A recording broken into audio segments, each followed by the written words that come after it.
Hello students, welcome to the channel of VIPM academy. I hope आप सभी अच्छे हैं। ये वाला जो हमारा सीरीज चल रहा है ये हाई कोर्ट एग्जाम के लिए है, basically high court fourth grade के लिए। और उसके लिए हम लोग मॉडल पेपर सॉल्व करवाते हैं। और अभी जो है हमारा आज मॉडल पेपर नंबर 6 है। इससे पहले के 5 पेपर आपको इसी चैनल पे मिल जाएंगे स्टूडेंट्स, तो वहां से आप कवर कर सकते हो। प्लस इसकी टेस्ट सीरीज भी चल रही है वीआईपीएम एकेडमी एप्लीकेशन पे, वहां पर भी आप चेक कर सकते हैं। हम सारे पेपर्स का सोल्यूशन भी करवा रहे हैं। और अभी पहले मेरी क्लास है, आई मीन इंग्लिश का होगा। फिर उसके बाद में आपका जो है जीके और हिंदी का भी है, जिसमें 50 क्वेश्चन हिंदी के हैं, 25 क्वेश्चन जीके के हैं और 10 क्वेश्चन इंग्लिश के हैं। तो 85 का कंप्लीट हम पेपर करवाते हैं, मॉडल पेपर्स।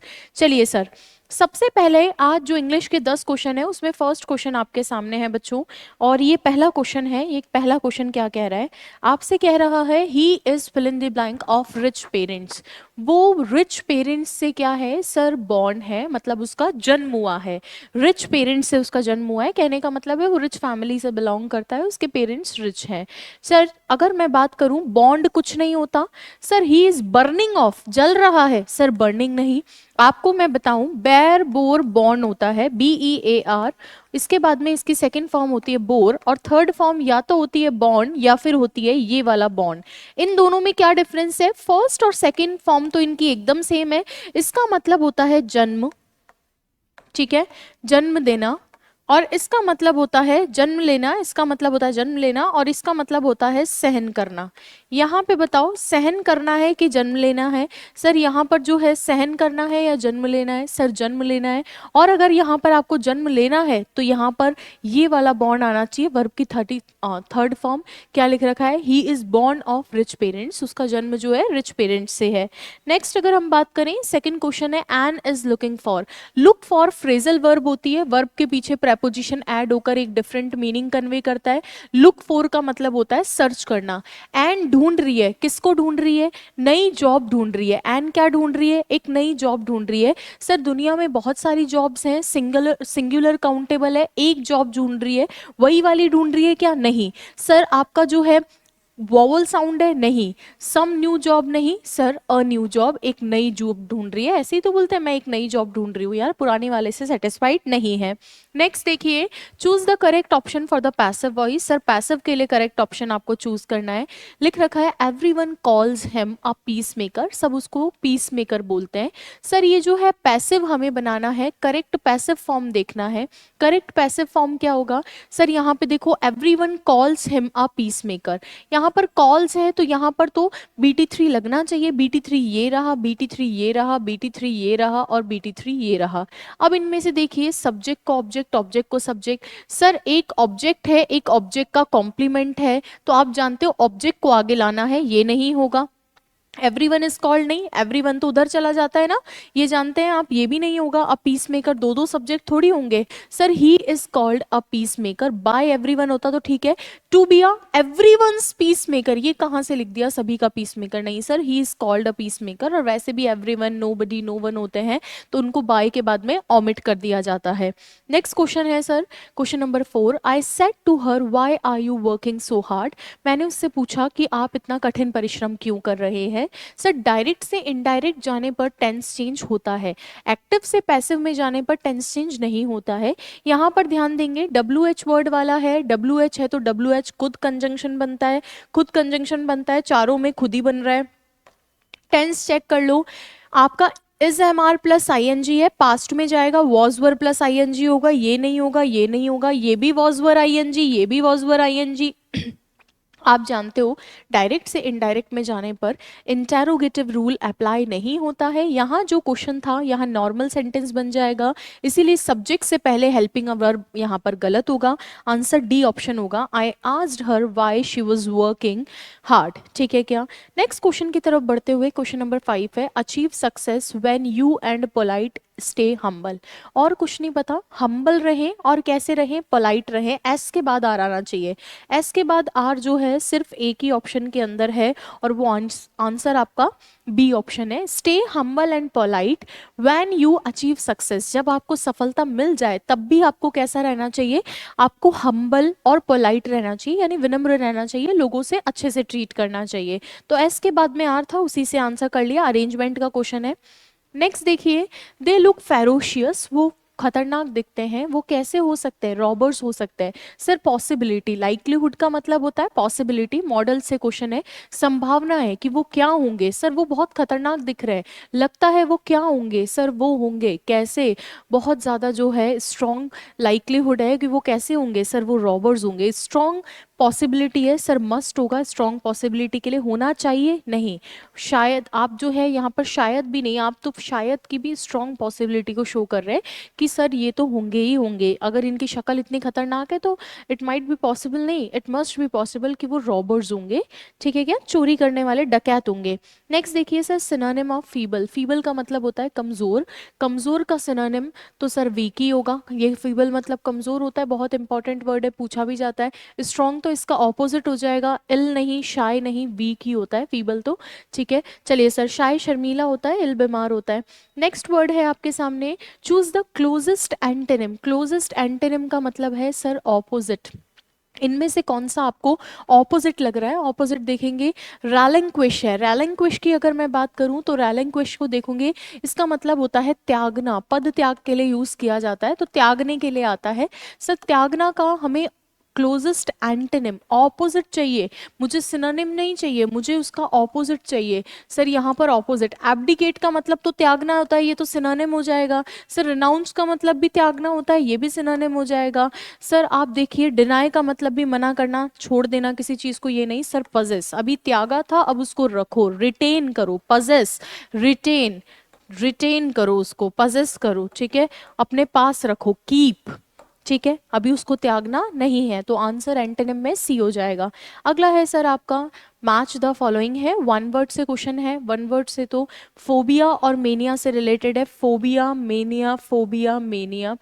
तो देखो, फोबिया है, हिडोनोफोबिया होता है, सर हीडो वर्ड होता है खुशी के लिए, हैप्पीनेस के लिए, प्लेजर के लिए, तो ये फियर ऑफ प्लेजर है। क्लैप्टो, क्लैप्टो वर्ड रिलेटेड टू चोरी है, सिनोनिम है आपके उसके लिए, क्या बोलते हैं, चोरी के लिए, स्टीलिंग के लिए। तो सर मेनिया है, ऑब्सेशन है, obsession to steal, compulsive desire to steal, चोरी करने की ललक है। सर क्लस्ट्रोफोबिया बहुत इंपॉर्टेंट है, इसमें बेसिकली एक क्लोज्ड और कन्फाइंड एरिया में दम घुटने सा महसूस होता है आदमी को, क्लस्ट्रोफोबिया होते हैं कुछ लोग, क्लोज्ड एरिया के अंदर उनका दम घुटने लगता है, आंसर फोर्थ ऑप्शन होगा। बिब्लियोफोबिया का मतलब होता है बुक से, बाइबल से इसको समझेंगे, सर बुक का फोबिया होता है इसके अंदर, आंसर कौन सा होगा, ए का सेकंड, ए का सेकंड से ही आंसर निकल गया, आंसर डी ऑप्शन होगा। नेक्स्ट क्वेश्चन की तरफ बढ़ते हुए, अगला क्वेश्चन है, which of the following word is a feminine gender. Sir इनमें से जो है फेमिनिन जेंडर कौन सा है, सर ड्यूक का फेमिनिन ही होता है, डचेस मैंने आपको पढ़ा भी रखा है, ड्यूक का ही फेमिनिन जेंडर डचेस होता है। ड्यूक, काउंट, अर्ल, ये जो होते हैं ये मेनली कुलीन शासक के लिए यूज किए जाने वाले वर्ड्स है। वैसे हमसे फेमिनिन जेंडर पूछा था जो डचेस होगा। इसी के साथ में ये वाला पेपर मैंने करवा दिया है, लेकिन आप लास्ट तक बने रहिएगा, जीके का और हिंदी का पार्ट भी आप जरूर देखिएगा और इस सीरीज को लाइक करें। अभी तक अगर आपने चैनल पे सब्सक्रिप्शन नहीं लिया है तो चैनल को सब्सक्राइब करें, फ्री सब्सक्रिप्शन है, और ये सीरीज हम कंटिन्यू करेंगे, आप कॉमेंट्स करते रहा करो ताकि हमें मोटिवेशन मिले। थैंक यू, और आगे देखते रहिएगा सीरीज को, थैंक यू। मैं आपका अपना प्रेम शर्मा वीआईपीएम के इस डिजिटल मंच पर एक बार स्वागत सत्कार अभिनंदन करता हूं। मेरे प्यारे विद्यार्थियों, फटाफट से आ जाइए। चतुर्थ श्रेणी जो हाई कोर्ट का 4th ग्रेड का पेपर होने वाला है, वो उसके हूबहू पैटर्न पर हम कुछ परीक्षा प्रश्न पत्रों का आयोजन कर रहे हैं। प्रिय विद्यार्थियों, आपने बहुत प्यार दिया, बहुत दुलार दिया। अब तक जो भी प्रश्न पत्र हुए, आपने चाहे अंग्रेजी का हो चाहे हिंदी का हो, सभी में बहुत भर भर के आपका दुलार प्यार आया। तो ऐसे ही एक और प्रश्न पत्र के साथ हम पुनः हाजिर हुए हैं, जो कि है high court 4th grade paper 6 इन हिंदी। आइए प्रिय विद्यार्थियों, हिंदी के इस पेपर को हम देखते हैं और हिंदी के इस प्रश्नों को देखते हैं कि कौन सा प्रश्न आप कितना अच्छा करते हो। प्रिय विद्यार्थियों, शब्द है आपका गवेषणा। शब्द क्या है? गवेषणा। गोधन एषणा, गोधन एषणा, यानी कि हम सबसे पहले वह को पकड़ेंगे और वैसे पहले देखेंगे ए है, तो मेरे प्यारे विद्यार्थी, ऑफलाइन वाले विद्यार्थी जानते हैं गो धन एषणा के रूप में अयादि संधि है। अयादि संधि गौ धन एषणा, गौ धन एषणा, गौ धन एषणा, गौ धन एषणा। क्या होगा मेरे प्यारे विद्यार्थियों, यदि हम वैसे पहले ये और वह को पकड़ते हैं, ये से पहले अगर ए है तो हम तोड़ते हैं ए से, ये से पहले यदि आ है तो हम तोड़ते हैं आई से, वैसे पहले यदि ए है तो हम तोड़ते हैं ओ से, और वैसे पहले यदि आ है तो हम तोड़ते हैं आउ से। बस आपको इतना सा ध्यान रखना है, और इतने से ध्यान के लिए आपको गोधन एषणा करना है। क्या करना है जी?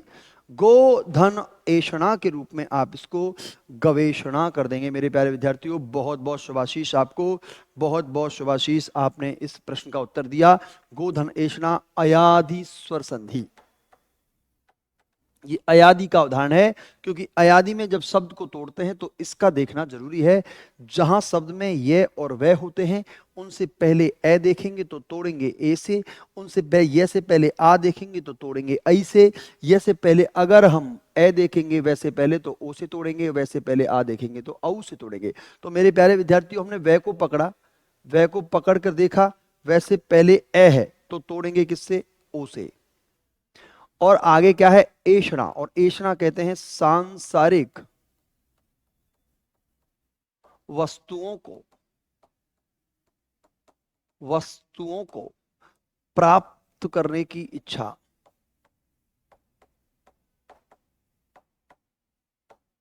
सांसारिक वस्तुओं को प्राप्त करने की इच्छा क्या कहलाएगी भैया?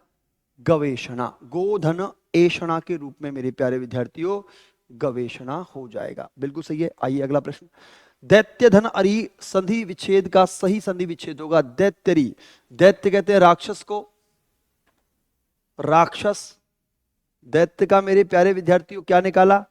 ये से ए, आगे धन अरि, ए और आ मिलकर क्या बने? आ। शब्द क्या बना? दैत्य, जो कि हलंत था, और धन अरि। ये आ धन री, आ आएगा एलएचएस जैसा कि आता आया है लेफ्ट हैंड साइड, और शब्द क्या बनेगा? दैत्यारी। शब्द क्या बनेगा? दैत्यारी। यानी दैत्य दिति धन आरी दैत्यारी, यानी कि शब्द क्या होगा आपका? सी विकल्प इज अ राइट आंसर। सी बहुत अच्छे से आपने सही किया है। सी को, यानी सी आपका सही विकल्प होगा। दैत्य धन अरी के रूप में, दैत्य यानी राक्षस, राक्षस को कहते हैं प्रिय विद्यार्थियों, राक्षस। अरि यानी शत्रु, शत्रु यानी दुश्मन, एनिमी, और इससे बनता है दैत्यरी। दैत्यों के अरि जो हैं वो भगवान विष्णु हैं। दैत्यारी, वो दैत्यारी हैं। आप इंद्र को भी दैत्यारी कह सकते हैं। दैत्यों के अरि यानी शत्रु। को सबसे बड़ा शत्रु कौन है? हाँ, इंद्र ही है दैत्यों का शत्रु। तो भाई सबसे बड़ा शत्रु दैत्यारी आएगा। हाँ, अगला देखिए। किस शब्द की संधि सही नहीं है? किसकी नहीं है बताओ? सत धन धर्म, सद्धर्म। सत प्लस नारी, सन्नारी। भाई वाह, क्या शब्द पूछा है! सत प्लस धर्म के रूप में सद्धर्म होगा, और सत प्लस नारी के रूप में सदनारी होगा। कौन से विकल्प में आप इसे सही करेंगे? सत प्लस नारी व्यंजन संधि का उदाहरण। जी हाँ, अन्य सभी विकल्प सही हैं। सत प्लस नारी, सन्नारी। बी विकल्प में कौन सा सही होगा? सही नहीं है। सत प्लस नारी, सन्नारी होता है मेरे प्यारे विद्यार्थियों, सदनारी नहीं होता है। ये सन्नारी। सतधन धर्म, सद्धर्म हो गया। महा प्लस उदय, महोदय हो गया। वर्षाधन ऋतु, वर्ष ऋतु। और आपका विकल्प क्या आएगा? सदनदु। प्रिय विद्यार्थियों, देखिए आप इसके विकल्प को देख लीजिए एक बार। सतधन धर्म, यदि सघोष है तो तय बदल जाएगा धय में, और शब्द बन जाएगा सद्धर्म। बिल्कुल हो गया, सद्धर्म हो गया। बिल्कुल। अगर हम सत प्लस नारी करें तो सन्नारी, ये सन्नारी हो जाएगा। अगर हम महाधन उदय करें, महाधन उदय, शब्द बनेगा महोदय, यानी कि गुण संधि, गुण संधि। और वर्षाधन ऋतु, वर्षाधन ऋतु के रूप में मेरे प्यारे विद्यार्थियों वर्ष ऋतु, शब्द क्या होगा? वर्ष ऋतु। वर्षाधन ऋतु के रूप में आपका शब्द बन जाएगा वर्ष ऋतु। क्यों? क्योंकि वर्षा का क्या निकाला बाहर? वर्षा से क्या निकाला? आ। वर्षा से आ निकाला, आगे क्या है? री, और आगे क्या है? तू। वर्ष में हलंत आ के परे री होता है, तो मेरे प्यारे विद्यार्थियों क्या बनता है? अर। धन तू, ए आएगा LHS, जैसा कि आप करते आए हैं लेफ्ट हैंड साइड। वर्षा हलंत है तो शब्द वर्ष, रे को ऊपर उड़ा देंगे, एक वर्ष का रे और एक अर का रे। रे अपने से आगे जाता है जब कभी भी हलंत होता है, तो शब्द क्या बन जाएगा? वर्ष ऋतु। शब्द क्या बनेगा मेरे प्यारे विद्यार्थियों? वर्ष ऋतु। ये भी किसका उदाहरण है? गुण स्वर संधि का, गुण स्वर संधि का उदाहरण है। और विकल्प आपका B is a right answer मेरे प्यारे विद्यार्थियों। बी को आप सही विकल्प के रूप में चुनेंगे। क्लियर है क्या साहब? आइए अगला देखिए फटाफट से। हाँ जी, अगला देखिए, अनिश्चयवाचक सर्वनाम से युक्त वाक्य है। अनिश्चयवाचक, यह मेरी पुस्तक है, यह वह कुछ खा रहा है, कौन जा रहा है, जो पढ़ेगा सो पास होगा। मेरे प्यारे विद्यार्थियों, जो पढ़ेगा संबंधवाचक,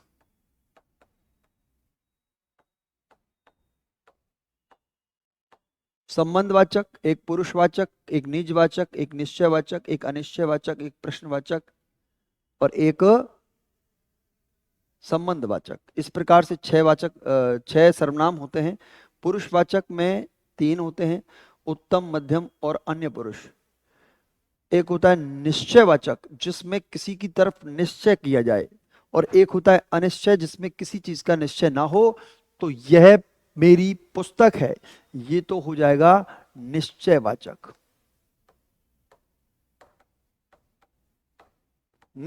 यह मेरी पुस्तक है, तो उस पुस्तक का निश्चय बता रहा है। वहां वह कुछ खा रहा है, वह कुछ, देखो ये आपका कुछ वाला है ना, जो ये हो जाएगा अनिश्चय, क्योंकि कई, कोई, कुछ,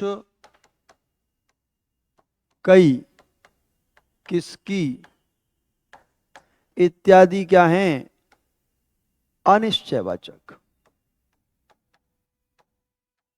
अनिश्चयवाचक, अनिश्चयवाचक सर्वनाम है। तो यहां कुछ कौन गा रहा है, यह है प्रश्नवाचक।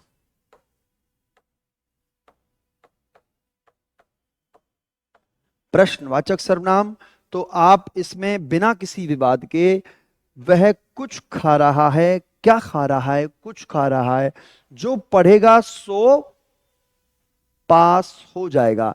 यहां संबंधवाचक में मेरे प्यारे विद्यार्थियों, जब हम एक दूसरे का ऐसे शब्दों का प्रयोग करते हैं जो संबंध का द्योतक हैं, संबंध का बोध कराते हैं, उन्हें संबंधवाचक कहते हैं। जैसे जो सो, जिसे उसे, जैसा वैसा, जितनी उतनी, ये शब्द संबंधवाचक में आते हैं। तो आप इसमें बी विकल्प यानी वह कुछ खा रहा है को सही करेंगे। अगला प्रश्न 5वां, किस वाक्य में मध्यम पुरुष सर्वनाम प्रयुक्त हुआ है? मैंने अपना काम कर लिया है, आप गांव से कब आए, आप काज महाकाज, वह अपने आप चला जाएगा।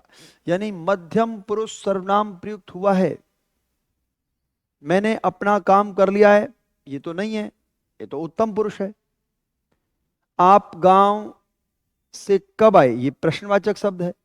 आप काज महाकाज, अपना यानी स्वयं का काज, वह अपने आप चले जाएगा, ये निजवाचक है।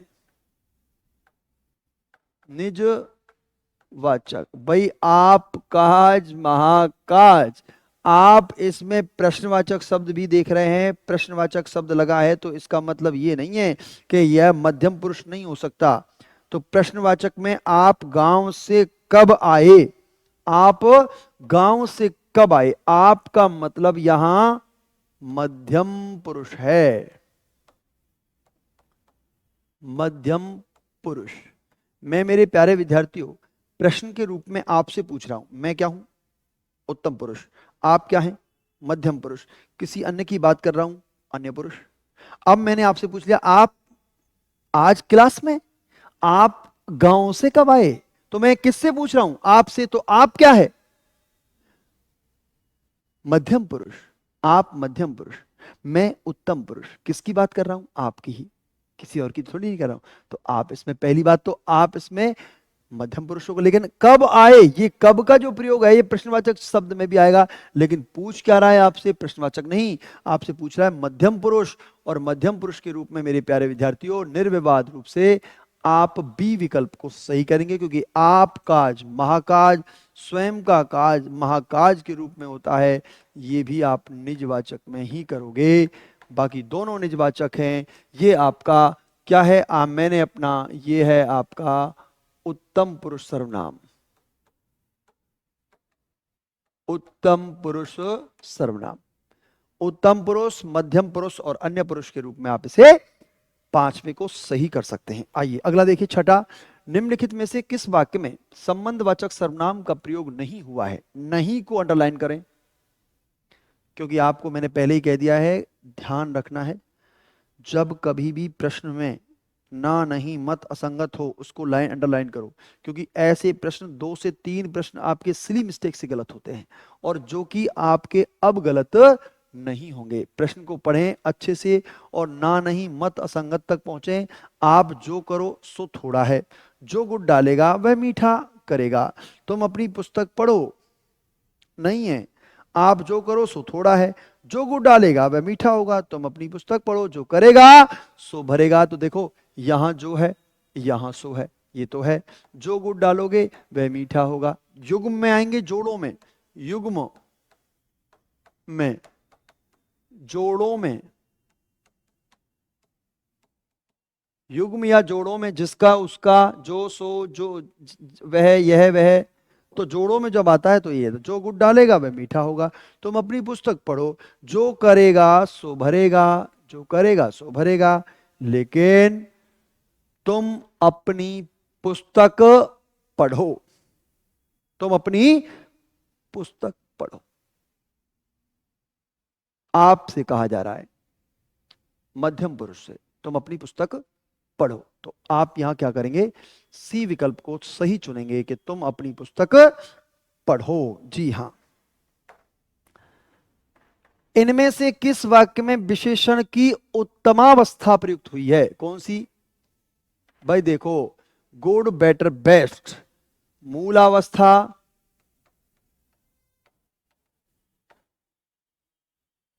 उत्तरावस्था और उत्तमावस्था, 3 अवस्थाएं होती हैं।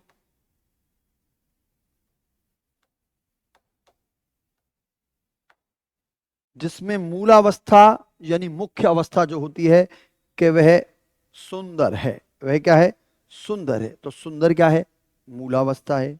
लेकिन जैसे ही आप उसमें उत्तरावस्था की तरफ जाते हो, जी हां, तो फिर आप सबसे सुंदर की बात करने लग जाते हो। किसकी, सबसे सुंदर की बात करने लग जाते हो।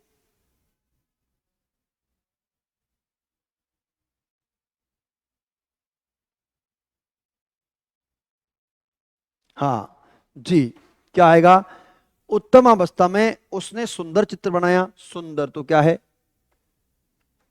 मूलावस्था है।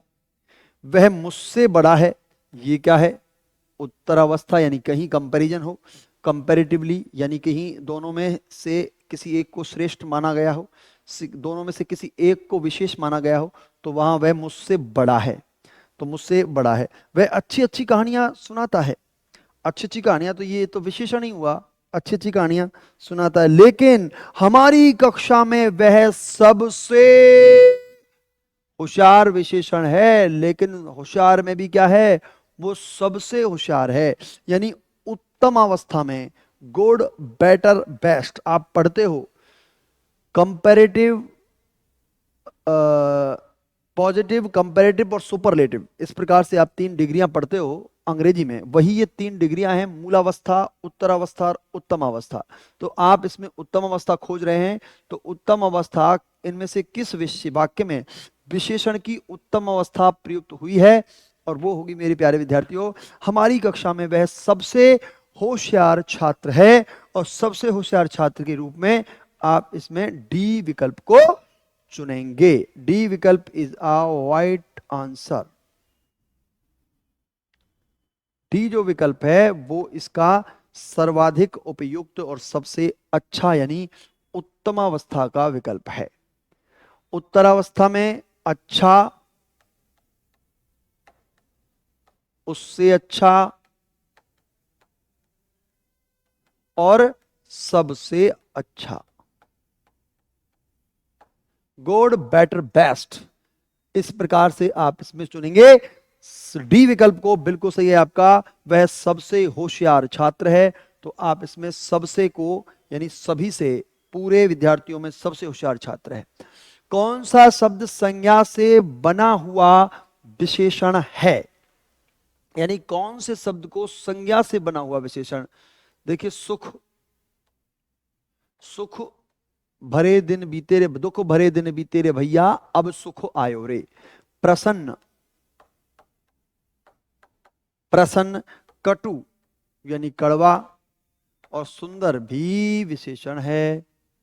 तो मेरे विद्यार्थियों, सुंदरता बन जाएगा, कटुता बन जाएगा, प्रसन्नता बन जाएगा, लेकिन सुख से सुखी बनता है।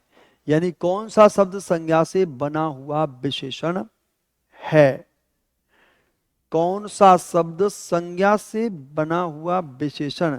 मेरे प्यारे विद्यार्थियों, सुख तो क्या है, सुख, दुख, सुख एक भाववाचक संज्ञा है, भाववाचक संज्ञा है। क्या, सुख, ये सुख क्या है, भाववाचक संज्ञा। इसमें यदि ई लगा दिया तो शब्द क्या बन जाएगा, सुखी। हम सुखी जीवन की कल्पना करते हैं, सुखी में जीवन लगा दो, सुखी जीवन आपका चल रहा होगा, तो इसमें आप प्रसन्न को प्रसन्नता कर सकते हैं। लेकिन कटु को कड़वा एक विशेषण है, ये संज्ञा नहीं है। कटु यानी कड़वा, सुंदर भी विशेषण है और प्रसन्न चित्त भी विशेषण है। तो सुख एक भाववाचक संज्ञा है मेरे प्यारे विद्यार्थियों। बहुत ही अच्छा और एक बहुत ही उपयोगी शब्द आपने यहाँ चुना है। सुख से बनेगा सुखी, यानी आपका जीवन सुखी सुखी बीतेगा। जी, आइए अगला देखिए, इनमें से किस विकल्प के सभी शब्द संज्ञा से बने विशेषण हैं। भाई वाह, पुराण, धन, पौराणिक, बहुत अच्छे से शब्दों को चुने आप। देखिए कहां से कैसे कैसे शब्द बनाए हैं। पुराण में एक प्रत्यय लगा तो शब्द बना पौराणिक, और मानव में ईय लगा तो शब्द बना मानवीय। संज्ञा शब्द है पुराण और एक प्रत्यय लगा तो मानव में, मानव संज्ञा शब्द है, एक प्रत्यय लगा, ईय प्रत्यय लगा तो मानवीय। लखनऊ संज्ञा प्रत्यय, ई प्रत्यय लगा तो लखनऊ, और लिखित क्रिया से निर्मित है। विकल्प भीतर अव्य से निर्मित है, पढ़ाकू क्रिया से निर्मित है। विकल्प डी बनावटी क्रिया से निर्मित है। किस वाक्य में, बिल्कुल सही है भाई, उत्तर क्या आएगा आपका, ए। यानी कि आप किस में आएंगे, ए में। यानी पुराण संज्ञा शब्द है, मानव संज्ञा शब्द है, लखनऊ भी एक स्थानवाचक संज्ञा शब्द है। अब इसमें देखो, एक लगा तो पौराणिक बना, मानव में ई लगा तो मानवीय बना, लखनऊ में ई लगा तो लखनवी बना, और मेरे प्यारे विद्यार्थी आलस में ई लगा तो आलसी, पितरी में ई लगा तो पैतृक, और लिखना क्या है? क्रिया। तो लिखना क्रिया है, तो ये संज्ञा शब्द नहीं है। पिता, माता, ये आपके यहां बिल्कुल। आलस, विवाह, इसमें विवाह लगा।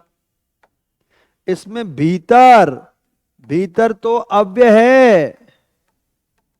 और पढ़ना, पढ़ना क्रिया है, तो ये दोनों भी नहीं है।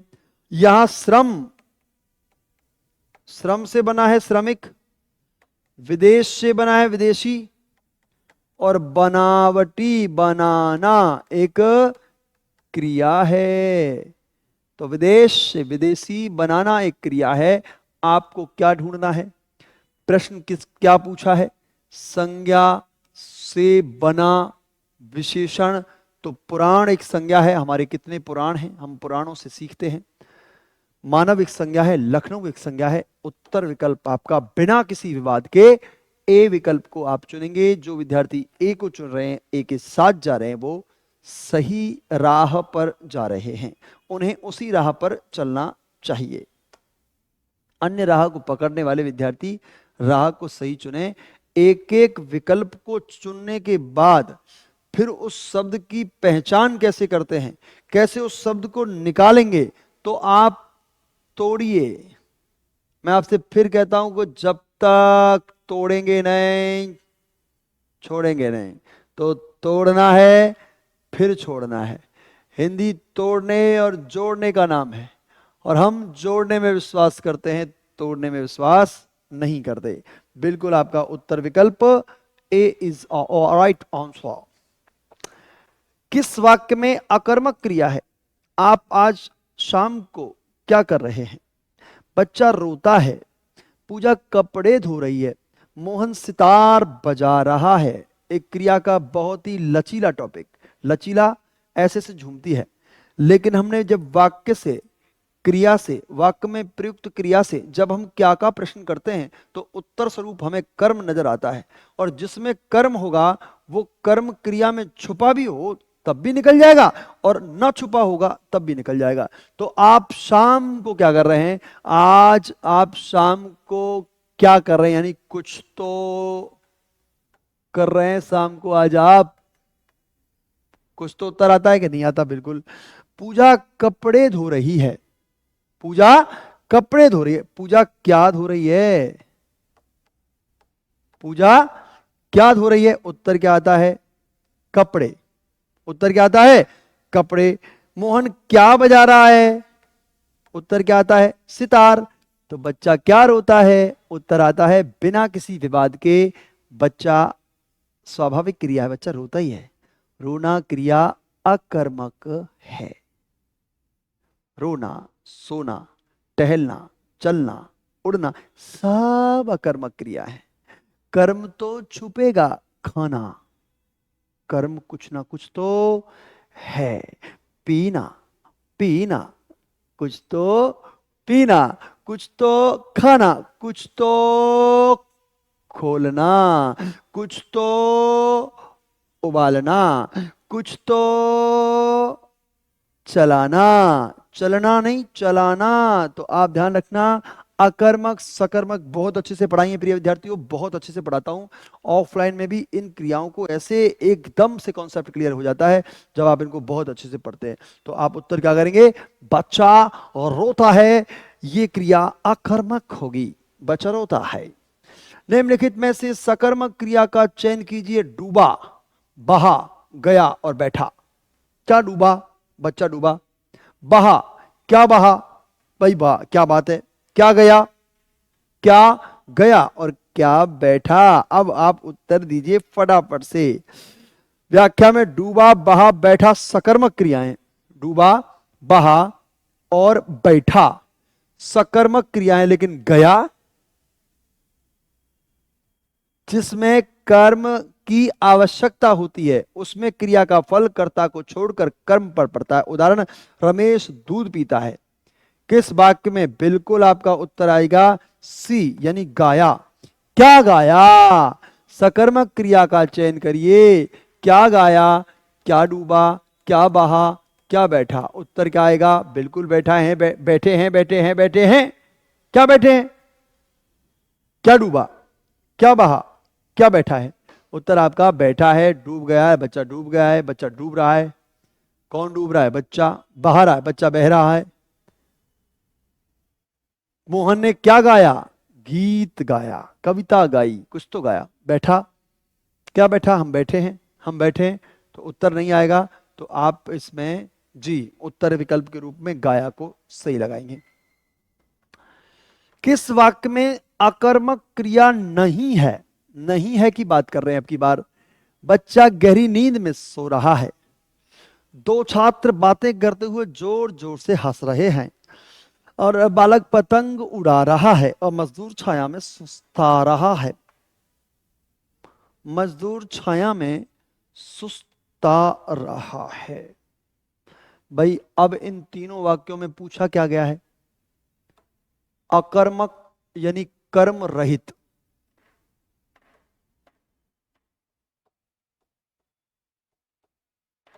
और कर्म रहित नहीं है तो क्या होगी? सकर्मक। पहली बात तो प्रश्न को अच्छे से समझो। यानी कि जिस वाक्य में कर्म नहीं है ऐसी क्रिया अकर्मक होती है। और उसमें भी तीन वाक्य अकर्मक क्रिया के हैं प्रिय विद्यार्थियों, और एक आपको उससे भिन्न मिलेगा यानी सकर्मक का मिलेगा। तो फिर आप उत्तर क्या देंगे? बच्चा गहरी नींद में सो रहा है, अकर्मक है ये तो। नींद और सो रहा है, बातें को जोर जोर से हंस रहा है, अकर्मक है। सुस्ता रहा है। बालक क्या उड़ा रहा है? पतंग इज आ कर्म, ये कर्मा है। कर्म आया है पतंग के साथ।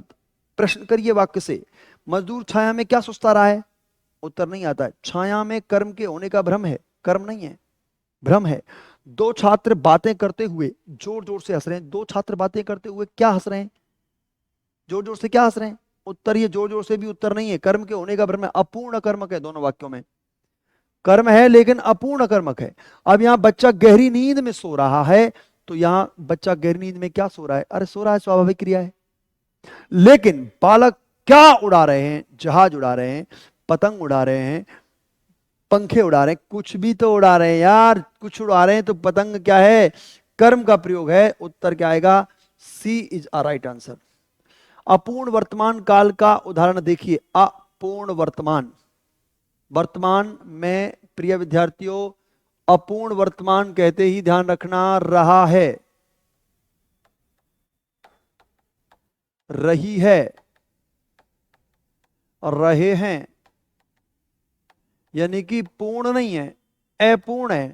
पूर्ण नहीं है, अपूर्ण है। प्रातःकाल ठंडी हवा चलती है। ती है, ता है, ते है, सामान्य वर्तमान। सामान्य वर्तमान। मैंने यह पुस्तक पढ़ी है, पढ़ी है, आसन्न भूत। पढ़ी है यानी पढ़ चुका है कि नहीं, तो भूत में जाएगा। लेकिन निकटतम आ ई ए के साथ है, ही है का प्रयोग, है का प्रयोग। रेलगाड़ी तेजी से आ रही है और वह आता तो हम खेलने जाते। वह आया ही नहीं, अब खेलने क्या जाए? हेतु मद भूत। हेतु मद भूत। रेलगाड़ी आ रही है, तेजी से आ रही है। वाक्य में रेलगाड़ी तेजी से आ रही है, इसका सही उत्तर होगा सी, रेलगाड़ी तेजी से आ रही है। यानी सामान्य वर्तमान काल से आगे अब चलेंगे। आ रही है, ता है, ती है, ते है, तो सामान्य वर्तमान। लेकिन राहत है, रही है, रहे हैं, अपूर्ण वर्तमान।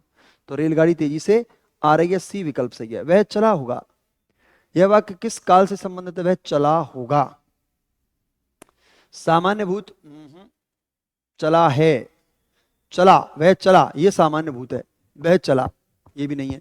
संभाव्य भविष्यत, संदिग्ध वर्तमान और संदिग्ध भूत। भाई इनका जोरदार कॉम्बिनेशन है, तीनों का जोरदार कॉम्बिनेशन। यानी कि आपने होगा, होगी, होंगे जो कि किसके साथ लगे हैं, वो लगे हैं मेरे प्यारे विद्यार्थियों जोरदार तरीके से डी के साथ, यानी कि संदिग्ध भूत है, यानी आ ई ए के साथ होगा, होगी, होंगे का प्रयोग होगा। ये आ ई ए सामान्य भूतकाल में होता है, सामान्य भूतकाल। अब सामान्य भूतकाल की क्रिया के साथ होगा, होगी, होंगे का प्रयोग किया जाएगा तो वहां संदिग्ध भूतकाल हो जाएगा। संदिग्ध दोनों में है प्रिय विद्यार्थियों, यानी वर्तमान नहीं है, वह चला होगा, वह चला सामान्य भूत है। जब सामान्य भूतकाल की क्रिया के साथ होगा, होगी, होंगे का प्रयोग होगा तो वह संदिग्ध भूत में बदल जाएगा। तो उत्तर आपका डी आएगा, बिल्कुल सही है। अगला देखिए, किस वाक्य में हेतु हेतु मद भूतकाल का प्रयोग हुआ। हेतु हेतु मद, हेतु कहते हैं प्रिय विद्यार्थियों कारण को, कारण के योग में कारण, कारण, और वो भी बीते हुए समय में।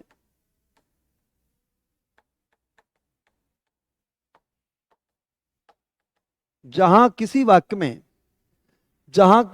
में कोई कार्य बीते हुए समय में हो रहा हो, लेकिन एक क्रिया का होना दूसरी क्रिया के होने पर निर्भर करता है, वहां हेतु हेतु मद होता है।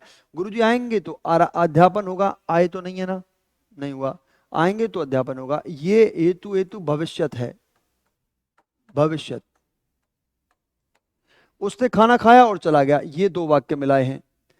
अब तक बस जा चुकी होगी, होगी, होगा, होंगे, सावधानी बरतते तो दुर्घटना न होती, सावधानी बरतते तो दिल्ली की दुर्घटना होती। दुर्घटना तो हो गई, हो गई तो मतलब भूतकाल, और भूतकाल है तो मतलब एक क्रिया के होने के साथ दूसरी क्रिया का होना, जहां प्रतीत हो वहां हेतु हेतु मद भूत होगा।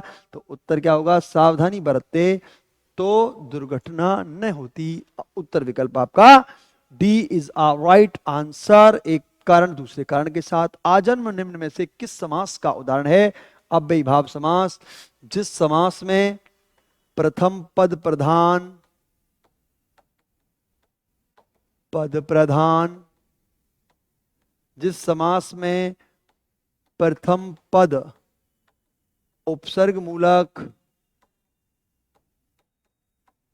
जिस समास में शब्द की पुनरावृत्ति, शब्द पुनरावृत्ति और अव्यय या अपरिवर्तनीय प्रथम पद,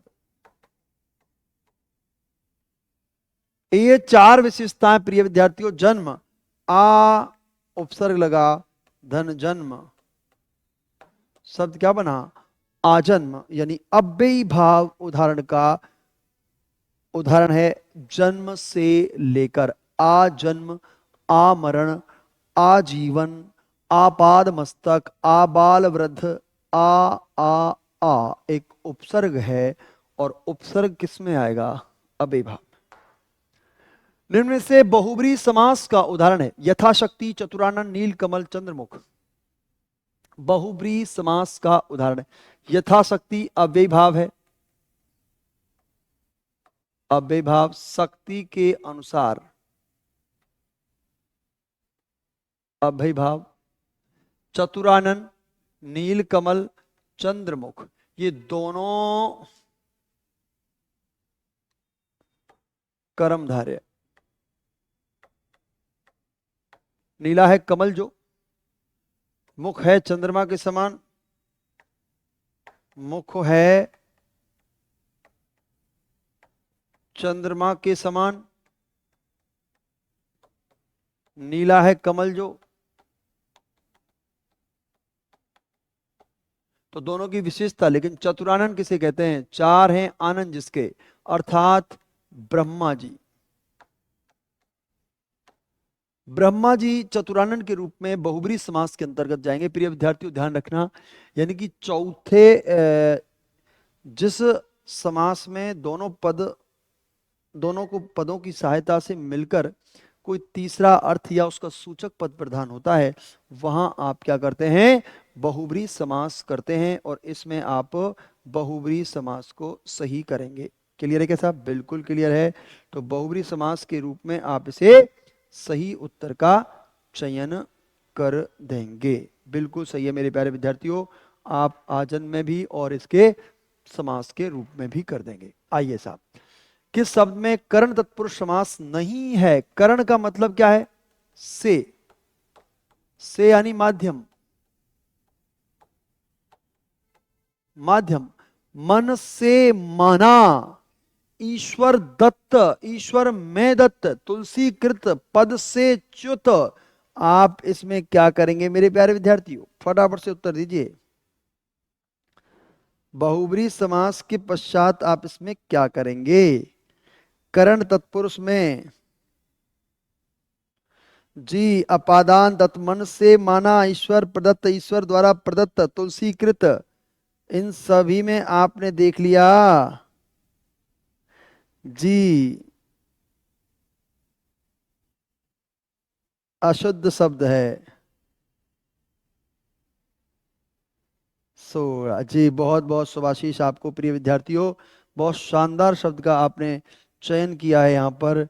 और आप इसमें मन से माना, ईश्वर प्रदत्त, ईश्वर से प्रदत्त, तुलसीदास के द्वारा भी आता है इसमें, से या के द्वारा, और पद च्युत, ये अपादान तत्पुरुष है।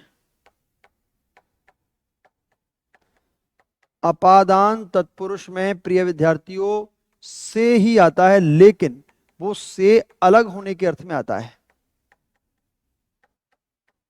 अलग होने के अर्थ में पद से च्युत, पद से च्युत, च्युत होता है अलग होना, अलग होना, पद से च्युत। अच्युत,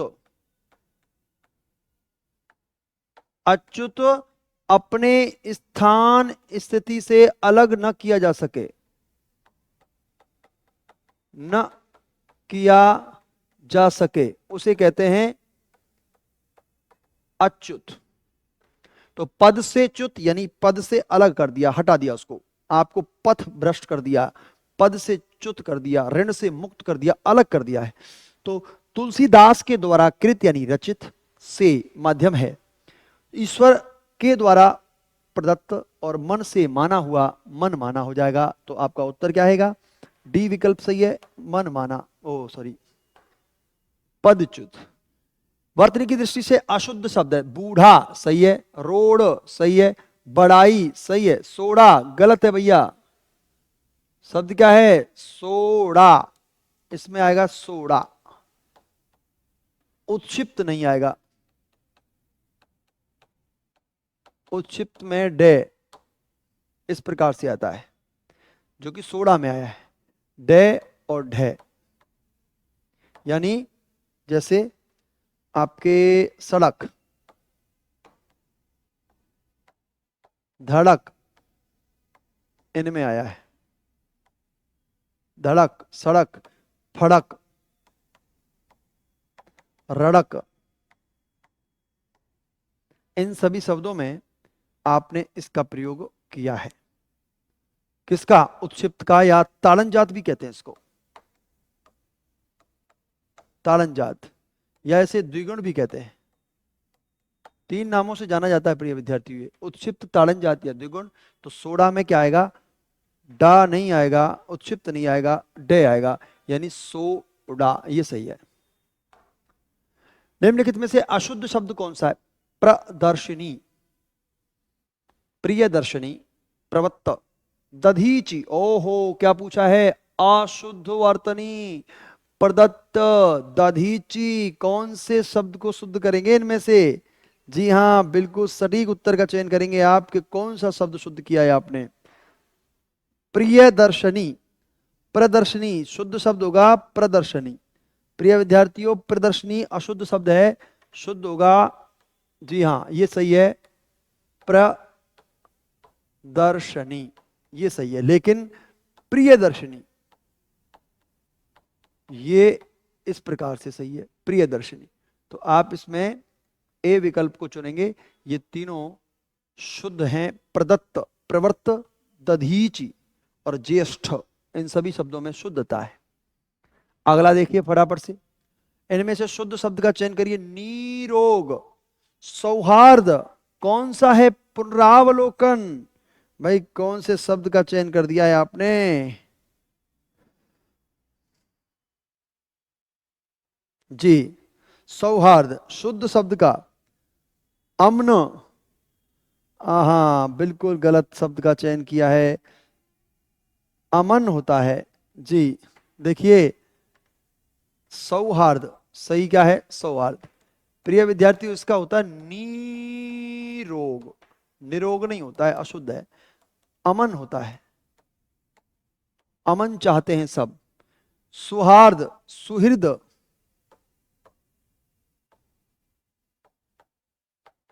सुहृद में अप्रत्यय लगेगा तो शब्द क्या बन जाएगा? सौहार्द। सौहार्द। और पुनरावलोकन में पुनर, धन अवलोकन। प्रिय विद्यार्थियों, ये ए आएगा रे पर जो कि हलंत है, और शब्द क्या बन जाएगा? पुनरवलोकन। इस प्रकार से सही करेंगे। पुनर के रे को हलंत रखेंगे और उस रे हलंत को जब ए लग जाता है तो वो पूरा बन जाता है। यहां गलती क्या की है? आ की। और पुनर का ए और अवलोकन का ए मिलाकर पुनरावलोकन दीर्घ संधि के उदाहरण के रूप में दिया है, ये कि अशुद्ध है। शुद्ध क्या होगा? सौहार्द। आप सौहार्द करेंगे। कौन सा शब्द केश का? जी हां, केश का पर्यायवाची नहीं है। प्रिय विद्यार्थी देखो, कुंतल खूब पढ़ चुके हो आप, अच्छे से आपने बचपन से पढ़ा है कुंतल को। कुंतल, कच, सिरोरु या सररु, कौन सा होगा इनमें से? जी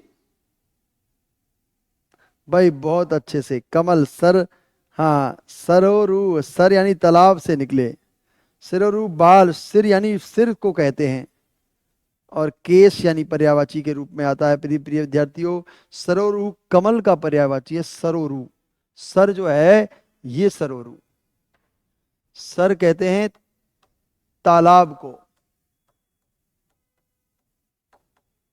सरोवर को, और इस सरो में रूह बनेगा सरोरूह। सरोरूह कमल का पर्यायवाची है। कमल यानी राजीव। कोकनद, अरविंद, कोदन, बहुत सारे आप कमल के, नीरज, पयोज, तोयज, अंबुज, पंकज, सब कमल के पर्यायवाची हैं। लेकिन ये कच, सिरोरूह और ये आपके किसके हैं? केश के पर्यायवाची हैं। तो आपका डी विकल्प इसमें सही होगा कि डी विकल्प का चयन करेंगे, यानी डी सरोरूह कमल का पर्यायवाची है। नेक्स्ट देखिए, इनमें से कौन सा शब्द धनुष का पर्यायवाची नहीं है? धनुष, प्रिय विद्यार्थियों, कोदंड है बिल्कुल, चाप है बिल्कुल, पर्यायवाची नहीं है। धनुष का पर्यायवाची नहीं है। और ये है सरासन, सर का आसन। लेकिन विशिक क्या है? बाण का पर्यायवाची है। बाण यानी तीर। प्रिय विद्यार्थियों, तीर जिस प्रत्यंचा पर हम चढ़ाते हैं उसको हम विशिक कह देते हैं। और किस विकल्प के सभी शब्द परस्पर पर्यायवाची हैं? अग्नि, वहनी, अनिल, पाषाण, अश्म, उत्पल, व्योम, नभ, अंबर, पयोधर। ओहो हो, किसके सभी हैं? उरोज और वक्षोज। मेरे प्यारे विद्यार्थियों, ये किसके हैं? हाँ जी, व्योम, नभ, अंबर। व्योम, नभ, अंबर। सी विकल्प आकाश के पर्यायवाची होंगे। बिल्कुल सही है भाई उत्तर आपका। जी हाँ, अग्नि, वहनी, आग ये हैं। पयोधर स्तन के पर्यायवाची सरोज, कमल का पर्यायवाची पयोधर और उरोज, उपल उत्पल। देखिए ये तो आग के पर्यायवाची हैं, आग। सभी विकल्प के सभी परस्पर पर्यायवाची हैं। वहनी, अनिल, व्योम, नभ, अंबर। अनिल जो है ना, अनिल, अनिल हवा का पर्यायवाची है। तो मेरे प्यारे विद्या, वहनी और अनिल तो आग के हैं।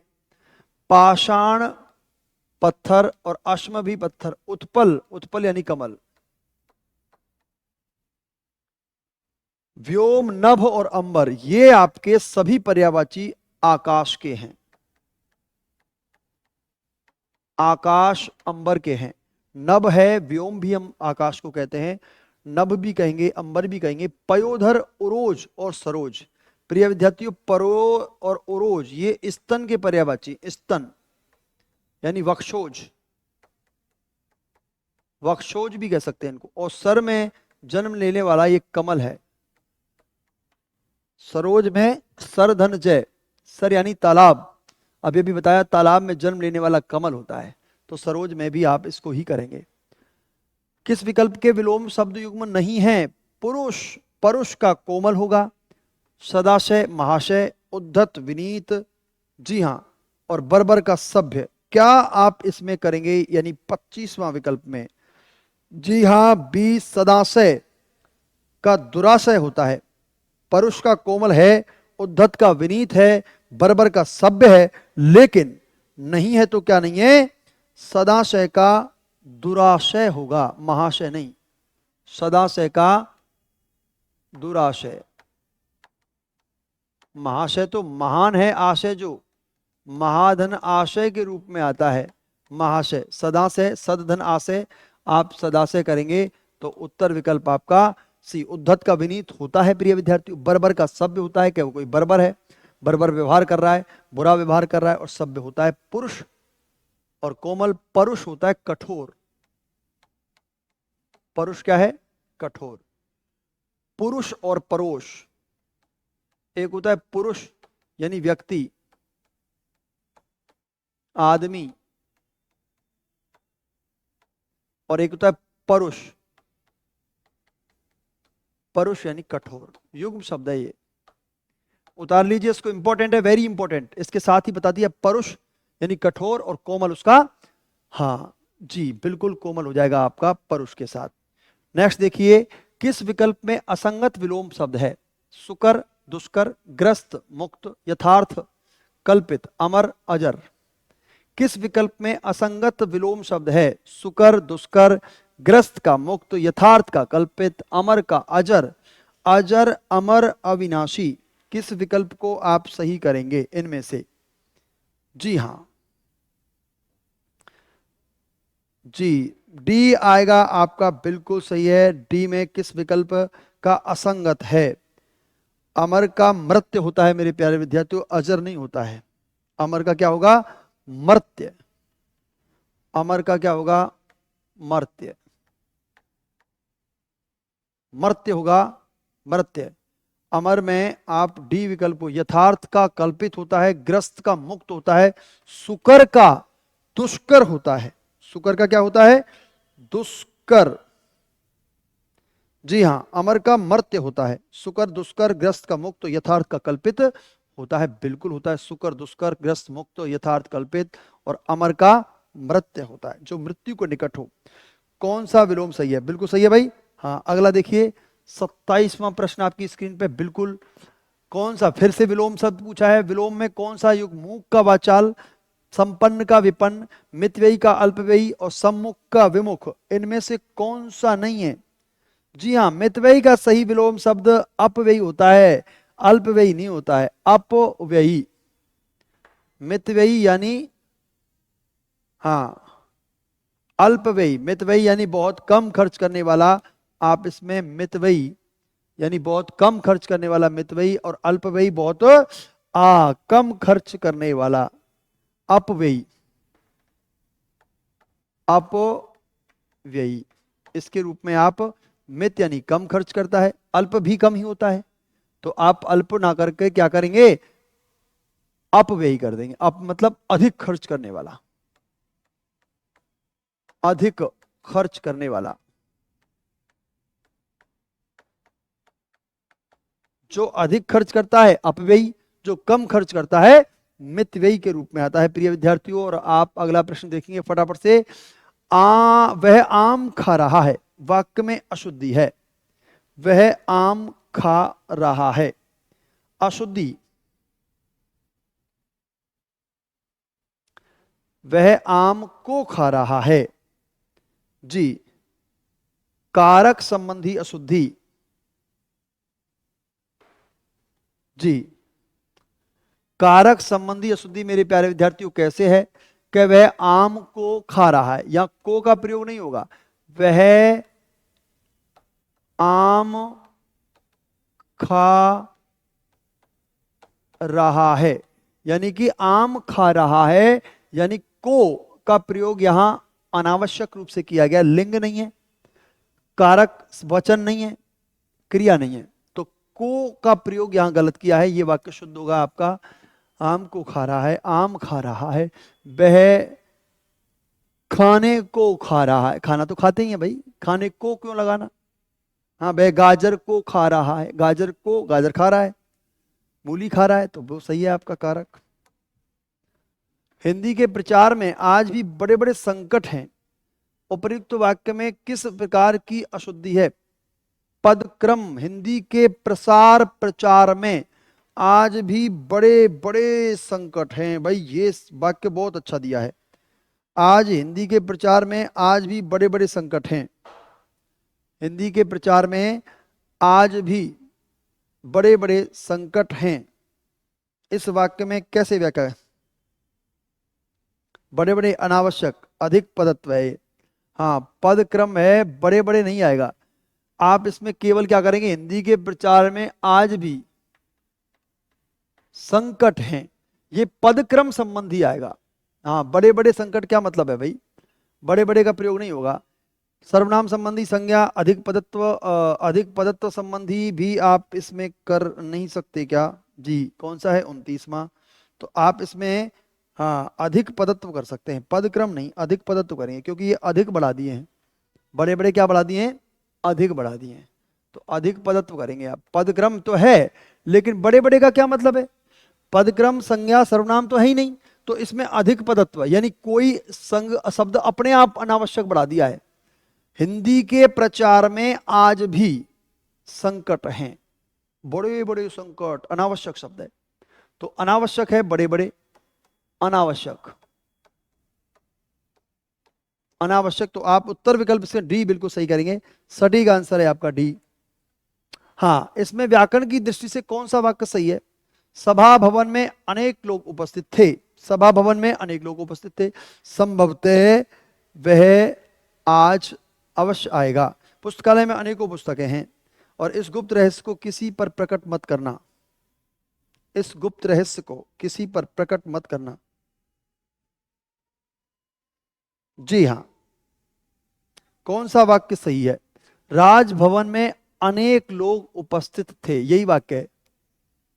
संभवतः वह आज आएगा, संभवतः भी लगा दिया और अवश्य आएगा, तो ये तो गलत है। संभवतः भी संभावना ही बता दी है आपने, संभावना है कि आ जाएगा, और फिर अवश्य जरूर भी आएगा। जरूर कैसे आ सकता है जब संभावना ही है, तो या तो संभावना होगी या जरूर आएगा, कोई सा भी एक आएगा, दोनों गलत है। पुस्तकालय में अनेकों पुस्तकें, अनेकों पुस्तक नहीं हो तो अनेक पुस्तक होती है। अनेक अपने आप में बहुवचन है, अनेकों पुस्तकों का प्रयोग नहीं होगा। और इस गुप्त रहस्य को किसी पर प्रकट मत करना, ये भी क्या है, गलत है आपका। इस रहस्य को, रहस्य अपने आप में गुप्त होता है, तो गुप्त और रहस्य दोनों भी गुप्त ही बात है। रहस्य को गुप्त रहने देना। हाँ, छुपा हुआ होता है रहस्य, और गुप्त भी, दोनों में से ये भी गलत है। तो आप एक पर जाएंगे, राजभवन में अनेक लोग उपस्थित थे, इसमें कोई प्रकार की अशुद्धि नहीं है, तो त्रुटि नहीं है। तो आप इसमें से सटीक विकल्प जो चुनेंगे वो ए को चुनेंगे, ए इज द राइट आंसर।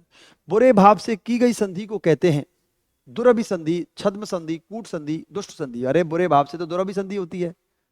बुरे भाव से की गई संधि कौन सी, कूट संधि नहीं, दुष्ट संधि। छद्म संधि, छद्म तो बहुत क्षणिक होती है। उत्तर क्या आएगा, ए। दक्षिण और पश्चिम के बीच की दिशा को मेरे प्यारे विद्यार्थियों क्या कहते हैं? भाई जोरदार प्रश्न को पूछा गया है।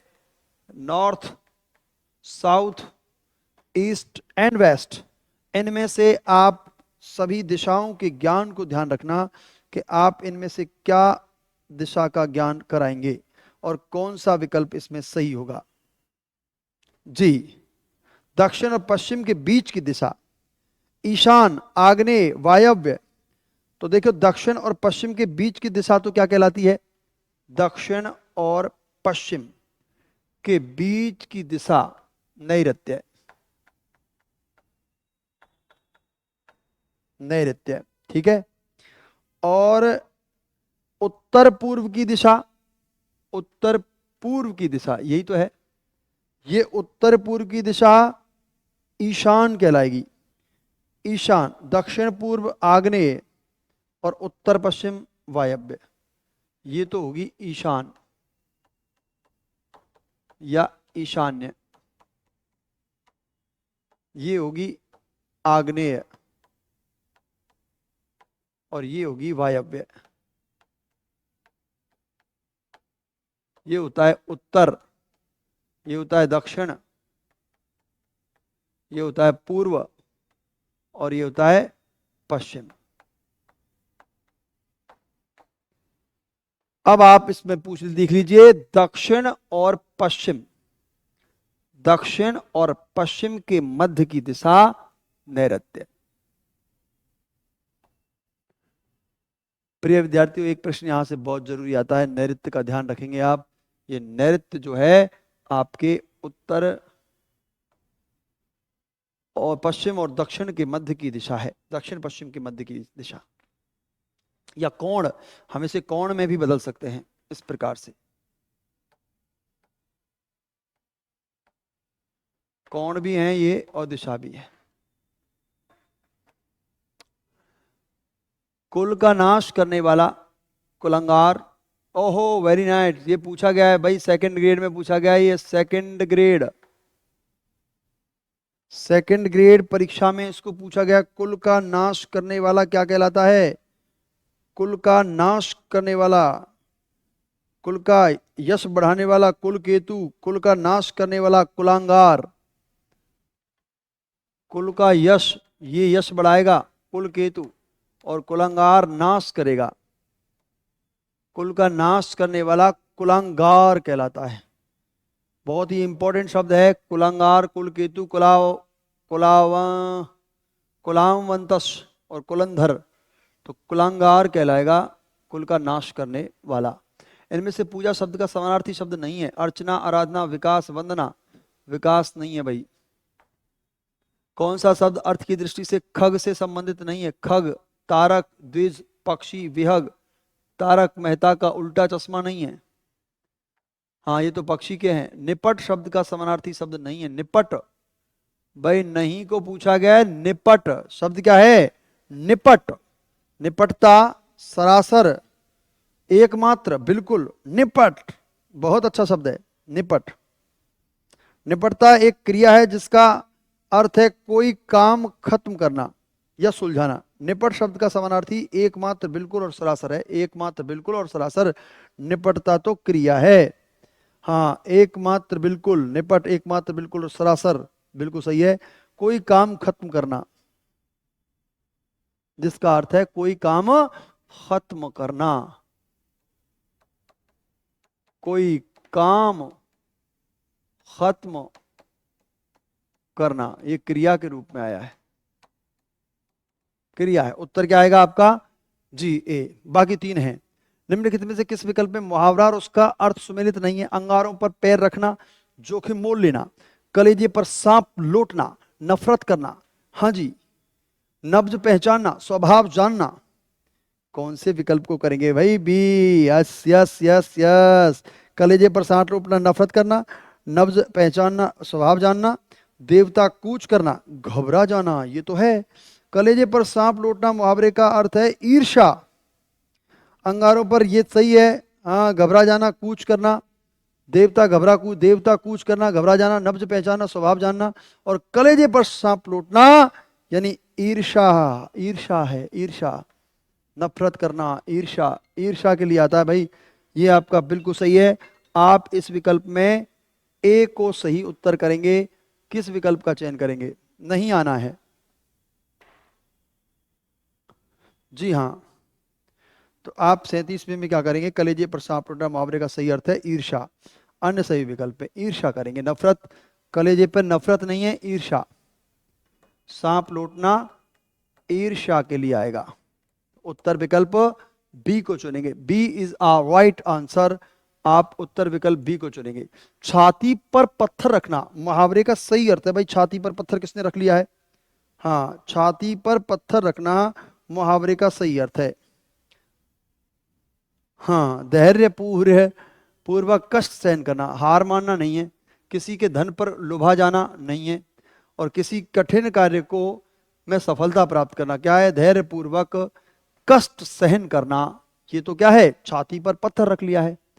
आपको पढ़ाई में कितने भी कष्ट हो रहे हैं, कितने भी कष्ट, आप अभावों में पल रहे हैं, आप गरीबी में पल रहे हैं, एक वक्त रोटी खाने को मिल रही है, सुबह की सब्जी को शाम को कर रहे हैं, तो आपने अभी तो क्या तैयारी करते समय क्या कर लिया है? छाती पर पत्थर रख लिया है।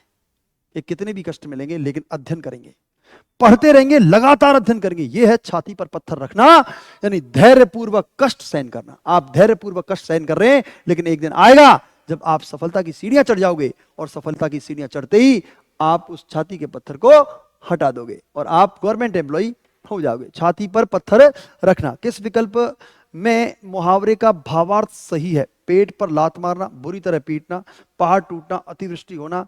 गलत है, भावार्थ सही है। और बगले झांकना, इधर उधर देखकर चलना, और नाक का बाल होना, अत्यधिक घनिष्ठ और प्रिय व्यक्ति होना। इसमें आप क्या करेंगे भाई? इसमें क्या चुनना है आपको? इसमें चुनना है आपको कौन सा सही है, भावार्थ सही कौन सा है। यानी नाक का बाल होना, अत्यधिक घनिष्ठ होना।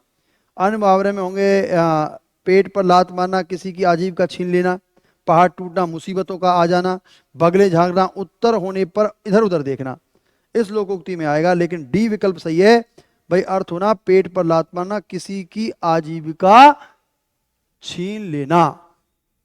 पेट पर लात मारना, बुरी तरह पीटना नहीं है, किसी की आजीविका छीन लेना। सही है।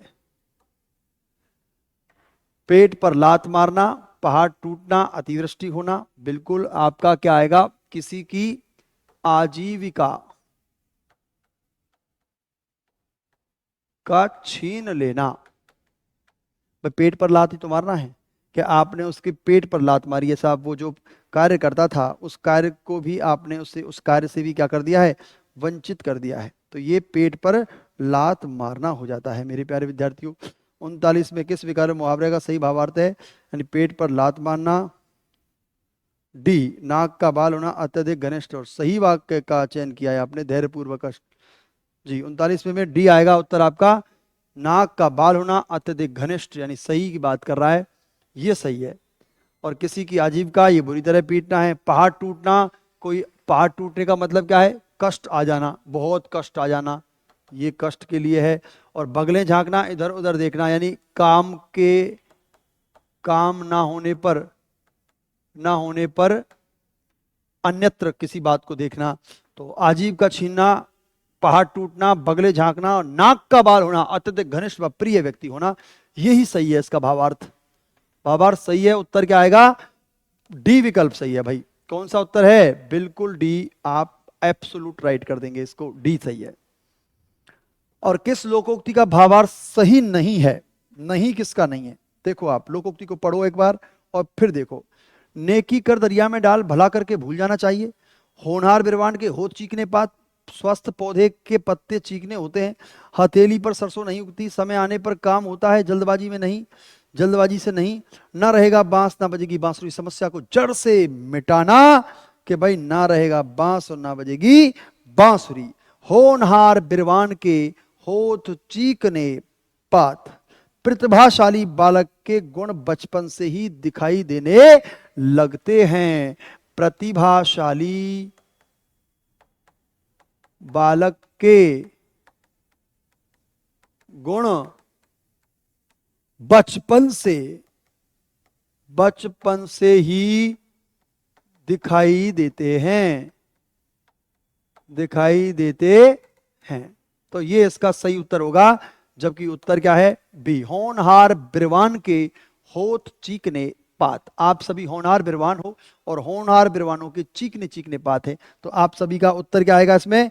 बिल्कुल बी विकल्प को चुनेंगे। जो विद्यार्थी बी चुन रहे हैं वो सही हैं, बने कि जो विद्यार्थी बी चुन रहे हैं वो सभी सही हैं कि होनहार बिरवान के होठ चीकने पात। 40वें में आप बी को सही करेंगे। आप देखिए 41वां कहता है, प्रिय विद्यार्थियों, मन चंगा तो कठौती में गंगा। किस लोकोक्ति का भावार्थ सुसंगत नहीं है? नहीं देखना है। मन चंगा तो कठौती में गंगा। हाँ, यदि मन शुद्ध है तो घर में ही तीर्थाटन का फल मिलता है। सुसंगत नहीं है ये तो। आ बैल मुझे मार, जानबूझकर विपत्ति में पड़ना, ये भी है। काला अक्षर भैंस बरा, बिल्कुल अनपढ़, ये भी है। आंख का अंधा नाम नैन सुख, दृष्टि बाधित होने का नाम सोचा विचार कर रखना, यही है भैया उत्तर इसका। जी हाँ, क्योंकि ये तीनों नहीं है। आंख का अंधा नाम नैन सुख, यानी कि नाम के विपरीत काम, नाम के विपरीत काम, यानी आंख का अंधा नाम नैन सुख लोकोक्ति का भावार्थ हो कम बुरे किंतु प्रस्तुति अच्छी। हाँ, भावार्थ है कम बुरे किंतु प्रस्तुति अच्छी, कम बुरे लेकिन प्रस्तुति अच्छी। आंख का अंधा नाम नयन सुख के लिए आएगा उत्तर। आ बैल मुझे मार लोकोक्ति का सही है। बैल को जानबूझकर मारना, बैल को मारने के लिए आमंत्रित करना, जानबूझकर आफत मोल लेना और बैल से लड़ाई करना, बैल से लड़ाई। आ बैल मुझे मार, ये होता है जानबूझकर आफत मोल लेना। यही प्रश्न देखो आपके किस में आया अभी? आ बैल मुझे मार, इसी लोकोक्ति में आया है। नाक बाल आ बैल मुझे मार, कौन से प्रश्न में था? जी हां, अभी आया था। आ बैल मुझे मार, जानबूझकर विपत्ति में पड़ना, यानी 41वें में, और आपका जानबूझकर आफत मोल लेना, इसमें भी आ गया है 42वें में। किस कम में अल्प प्राण व्यंजन है? अल्प प्राण, महाप्राण, देखिए अल्प से शुरू होता है, अल्प पर ही खत्म होता है, यानी के, खे, गे, घे, ग्यम, ये है अल्प प्राण। कै खे गे गम, ये अल्प, ये अल्प, ये अल्प, इस प्रकार से अल्प होते हैं। अब यहां कै खे, फे नहीं है, कै खे ले, जी हां, अल्प प्राण। यणश्च अल्प प्राण, ये रे ले बे, अकुह विसर्जनीय कंठा, यणश्च अल्प प्राण, वर्गा नाम प्रथमा तृतीया पंचमी, प्रथमा तृतीया पंचमी, यणश्च अल्प प्राण। प्रिय विद्यार्थियों, इसका एक सूत्र बता देता हूं मैं आपको। वर्णानाम प्रथमा तृतीया पंचमी यणश्च अल्प प्राणा, यणश्च अल्प प्राणा, यानी कि उन वर्णों का नाम जिसमें पहला और येरेलेबे, पहला तीसरा पांचवा और येरेलेबे अल्प प्राण है, पहला तीसरा पांचवा और यणश्च मतलब येरेलेबे अल्प प्राण होते हैं। अल्प प्राण के, खे, गे, घे, ग्यम और ले आपका उत्तर से है। जय और धय का उच्चारण स्थान क्या है? जय और धय का उच्चारण स्थान, जी हां, फटाफट से उत्तर दीजिए। यस, जय और धय का उच्चारण स्थान क्या है? कंठ तालव्य, ओष्ठ नासिक मूर्धन्य, ओष्ठ और तालुवर्ष वर्दंत, जय। चे छे इचु यशानाम मूर्धा, इचु यशानाम मूर्धा, इचु यशानाम तालु, ऋतु रसानाम मूर्धा, ऋतु और ऋतु। धय क्या है? तय वर्ग में तय थे दे धे, और ये चे छे जय जय, तो ये तालव्य और दंत है, तालव्य और दंत है। तालव्य और दंत तालुवर्ष जय, मूर्धन्य ओष्ठ, ओष्ठ नासिक के, कंठ अकुह विसर्जनीय, कंठा तालव्य नहीं है, बिल्कुल नहीं है। ध है, ओष्ठ है, ओष्ठ भी नहीं है, नासिक के भी नहीं है। मूर्धन्य इचु यशानाम मूर्धन, इचु यशानाम तालु, ऋतु रशानाम मूर्धा, ऋतु भी मूर्धा, ओष्ठ भी नहीं है। तालु वर्ष और दंत करेंगे इसको। ऋतु तय थे दे धे ने और तालु वर्ष, इसमें वर्ष कर सकते हैं आप, डी विकल्प को सही करेंगे। ये लेवे है व्यंजनों का, व्यंजनों को क्या कहते हैं? देखिए प्रिय विद्यार्थियों, ये रे लेवे स्पर्श व्यंजन, अंतस्थ व्यंजन, ऊष्म व्यंजन, इसमें आपके अंतस्थ व्यंजन आते हैं, जो आंतरिक आवाज आती है ये रे ले वे, जबकि ऊष्म में आते हैं से और दंत से और है, ये चारों ऊष्म हैं, ऊष्म व्यंजन। और उत्तर आपका आएगा बे इज अ राइट आंसर। अगला देखिए, अर्थभेद की दृष्टि से संस्कृत भिन्नार्थक शब्दों का कौन सा विकल्प सही नहीं है? भिन्नार्थक विपिन वन विपन्न गरीब, श्रवण सुनना श्रवण बौद्ध भिक्षु श्रवण, और सूची यानी पवित्र, सूची यानी नामावली, और शशिधर यानी शिव, और शशधर यानी चंद्रमा, कौन सा सही नहीं है? श्रवण, विपिन यानी वन है, विपन्न यानी गरीब है, लेकिन श्रवण यानी बौद्ध भिक्षु और श्रवण यानी सुनना, उल्टा कर दिया है मेरे प्यारे विद्यार्थियों। तो सूची यानी पवित्र है और सूची यानी नामावली, शशिधर यानी शिव को कहते हैं, शशि कहते हैं चंद्रमा को, शशि किसको कहेंगे? चंद्रमा को। चंद्रमा को जिसने धारण कर रखा है वो तो शिव है, लेकिन शश कहते हैं खरगोश को, और खरगोश को जिसने धारण कर रखा है वो खरगोश चंद्रमा ने गोद में ले रखा है। ऐसा लगता है वो चंद्रमा को जब हम स्वच्छ रात्रि में देखते हैं, पूर्णिमा की रात में, चतुर्दशी की रात में जब देखते हैं, तो ऐसा लगता है कि चंद्रमा की गोद में उस सफेद सी चादर में एक खरगोश लिपटा हुआ उसकी गोद में है, तो उसे हम शशधर कह देते हैं। तो आपका उत्तर क्या आएगा इसमें? श्रवण यानी बौद्ध भिक्षु और श्रवण यानी सुनने के अर्थ में आएगा। प्रिय विद्यार्थियों, इसको आप सही करेंगे। निम्नलिखित में से किस कहावत का अर्थ गलत है? अंधे के हाथ बटेर लगना, बिना परिश्रम के अयोग्य व्यक्ति को उपलब्धि होना, आए थे हरिभजन को ओटन लगे कपास, बड़े उद्देश्य को लेकर काम करना किंतु छोटे कार्य में लग जाना, खिस यानी बिल्ली खम्मा नोचे, असफलता से लज्जित व्यक्ति दूसरों पर क्रोध करता है, और घर में नहीं दाने बुढ़िया चली भुनाने, शक्ति ना होने पर भी साहस का काम करना, और अंधे के हाथ बटेर लगना। मेरे प्यारे विद्यार्थियों, बहुत ही प्यारा और बहुत ही सुंदर सा प्रश्न आपके सामने है, जो अंधे के हाथ बटेर लगना के अर्थ में आया है। आप इसमें क्या करेंगे? अंधे के हाथ बटेर लगना, घर में नहीं है दाने बुढ़िया चली भुनाने, किसी घर में कुछ ना हो फिर भी वह होने का ढोंग करे। घर में नहीं है दाने और बुढ़िया चली भुनाने, यानी किसी के घर में कुछ ना हो और भी होने का ढोंग करे। उत्तर यही इसका सही सटीक होगा। बाकी थोड़ा सा मिलता जुलता है ये भी, लेकिन खिसियानी बिल्ली खम्मानों से असफलता से लज्जित होगा। और आए थे हरिभजन को बड़े के लिए आए, और ओटन लगे कपास, जैसे कि आप आए थे यहाँ एसआई बनने, थानेदार बनने, आरएस बनने, और आप करने लगे कोई छोटा मोटा काम, तो वो आए थे हरिभजन को करने लगे, ओटन लगे कपास। अंधे के हाथ बटेर लगना, बिना परिश्रम के अयोग्य व्यक्ति को बड़ी उपलब्धि प्राप्त हो जाना। उसके 47वां, निम्नलिखित कहावतों में से किसका अर्थ सही नहीं है? आ भागते भूत की लंगोटी ही सही, कुछ नहीं पाने की स्थिति में निराश व्यक्ति को कुछ भी मिल जाना मुश्किल है, अटका बनिया दे उधार, गर्दमंद आदमी घाटा उठाता है। जी हाँ, कहावतों में किसका अर्थ सही नहीं है? भागते भूत की लंगोटी ही पाने को तैयार है, भागते भूत की लंगोटी। क्या करेंगे इसमें? जी हाँ, डी उत्तर का चयन करेंगे, बिल्कुल सही है आपका, क्योंकि मुद्दई सुस्त और गवाह चुस्त, जल्दी फैसला होने की उम्मीद। जी नहीं, ये नहीं होगी बिल्कुल। खग जाने खग ही की भाषा, अपने वर्ग के लोग ही अपने वर्ग के लोगों की अच्छी तरह समझते हैं। खग यानी पक्षी होता है, और पक्षी की भाषा पक्षी समझता है। अटका बढ़िया दे उधार, गर्जमंद आदमी घाटा उठाने को भी तैयार होता है, कि एक बार आपने बढ़िया से उधार लिया, बढ़िया ने आपसे वो कर्ज मांगा, लेकिन आपने नहीं दिया, फिर आपसे उधार मांगने चले गए, तो वो बढ़िया क्या दोबारा देगा, कि वो वापस वो धन भी आ जाएगा जो आपको पहले दे रखा है।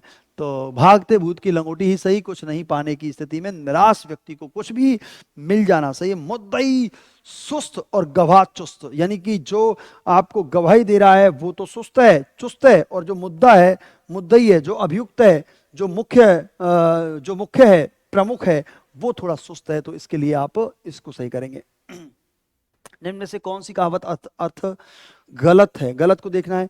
ढाक के वही तीन पात, फिर वही बात या वही स्थिति रहना।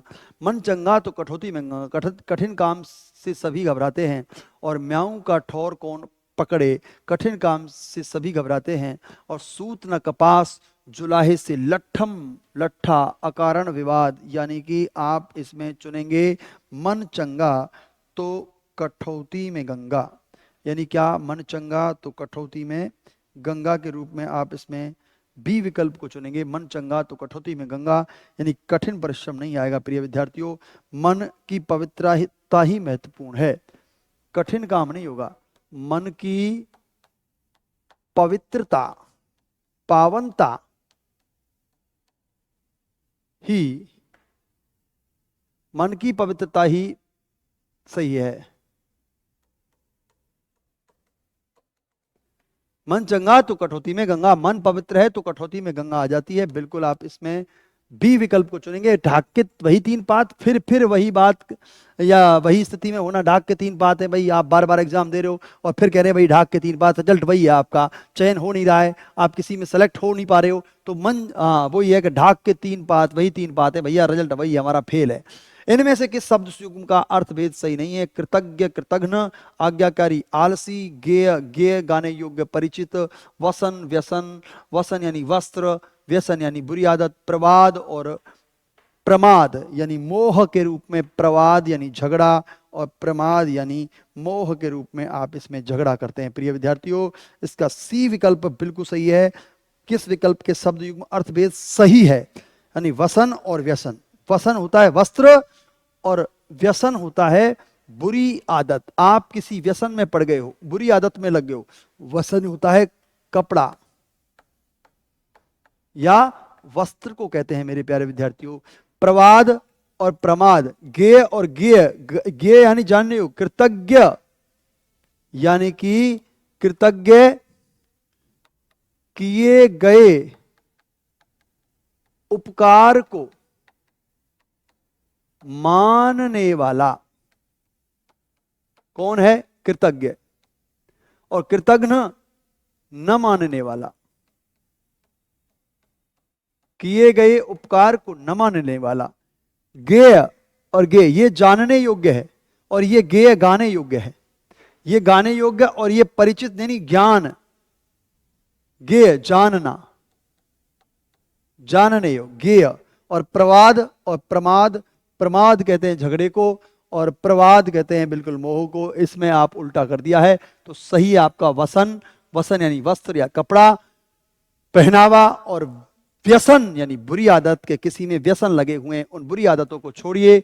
आपके लिए भी जनहित में ये जारी है कि कभी भी बुरी आदतें न लगाएं, उन्हें छोड़ें, उनसे छुटकारा पाएं, अच्छे कर्म करें, अच्छी आदतें लगाएं, अच्छी आदतों से श्रेष्ठ व्यक्ति बने, श्रेष्ठ व्यक्तित्व का पालन करें। एक अच्छी पर्सनैलिटी ही दुनिया में जानी जाती है, अच्छा व्यक्तित्व ही दुनिया में जाना जाता है।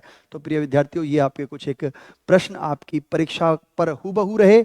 तो कैसे लगे आपको ये प्रश्न? आगे भी हम ऐसे ही प्रश्नों के साथ, ऐसी प्रश्नावली के साथ आपसे मिलते रहेंगे। तब तक के लिए आप खुश रहिए, सुरक्षित रहिए और पढ़ते रहिए प्रेम शर्मा के साथ हिंदी VIPM में। धन्यवाद।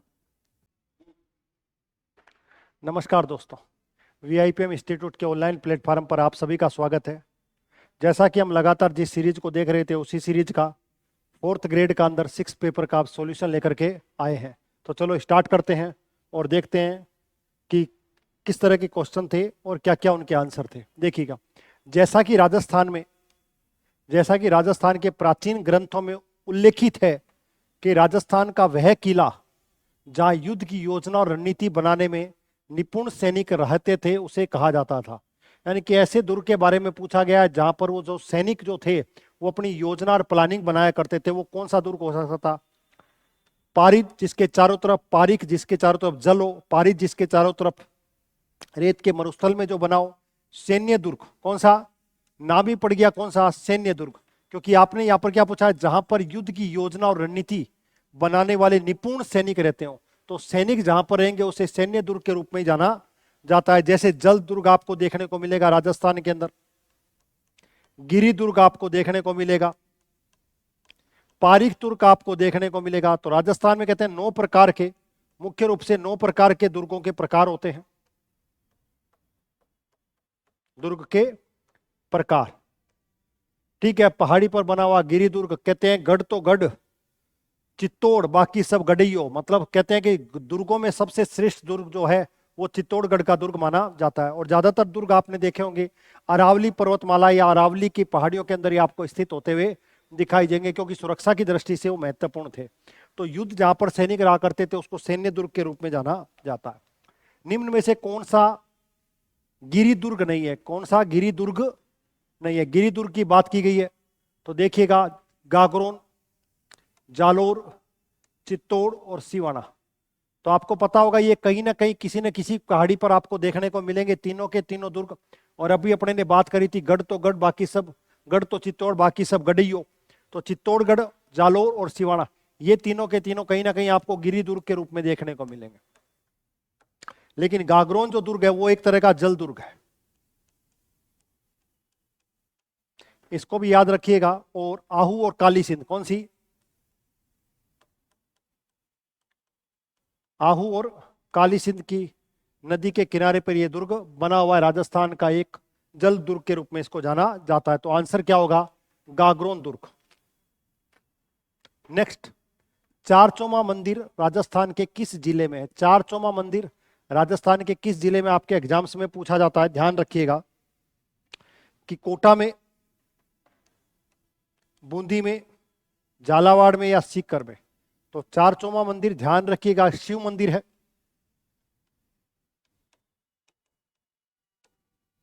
और ये कोटा के अंदर स्थित है। किसमें?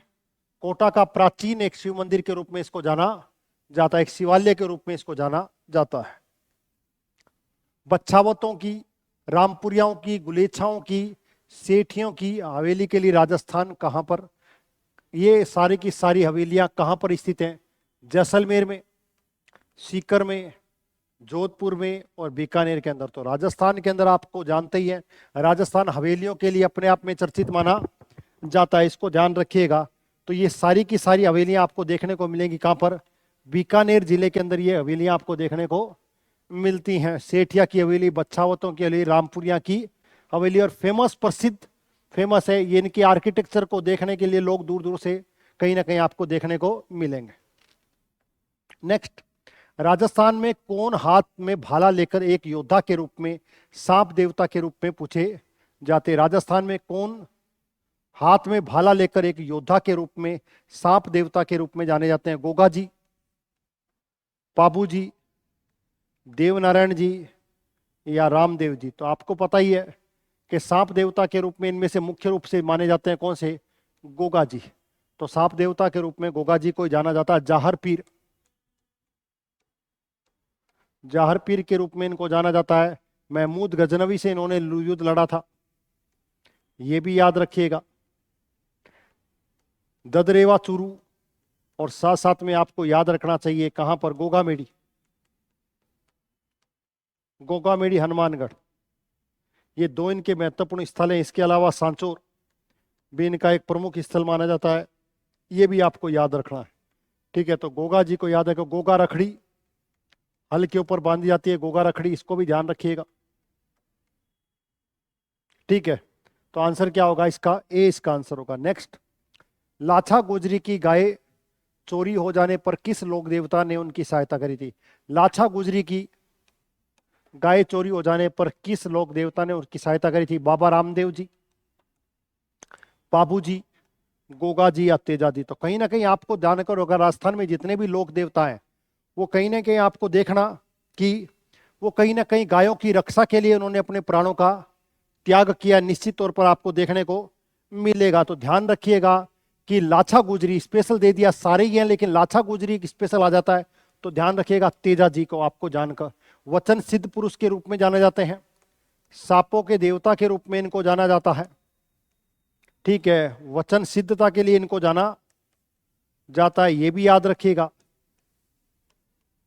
शिव के या शिव जी के अवतार के रूप में इनको जाना जाता है। काला बाला का देवता के रूप में इनको जाना जाता है। कई सारे नामों से इनको जाना जाता है। तेजाजी, जाटों के लोक देवता के रूप में भी जाना जाता है, ये भी ध्यान रखिएगा, आप एग्जाम में पूछा जा सकता है। अष्टभुजी देवी जीण माता किस देवी का अवतार मानती है? जीण माता, जीण माता आपको पता ही है, सीकर।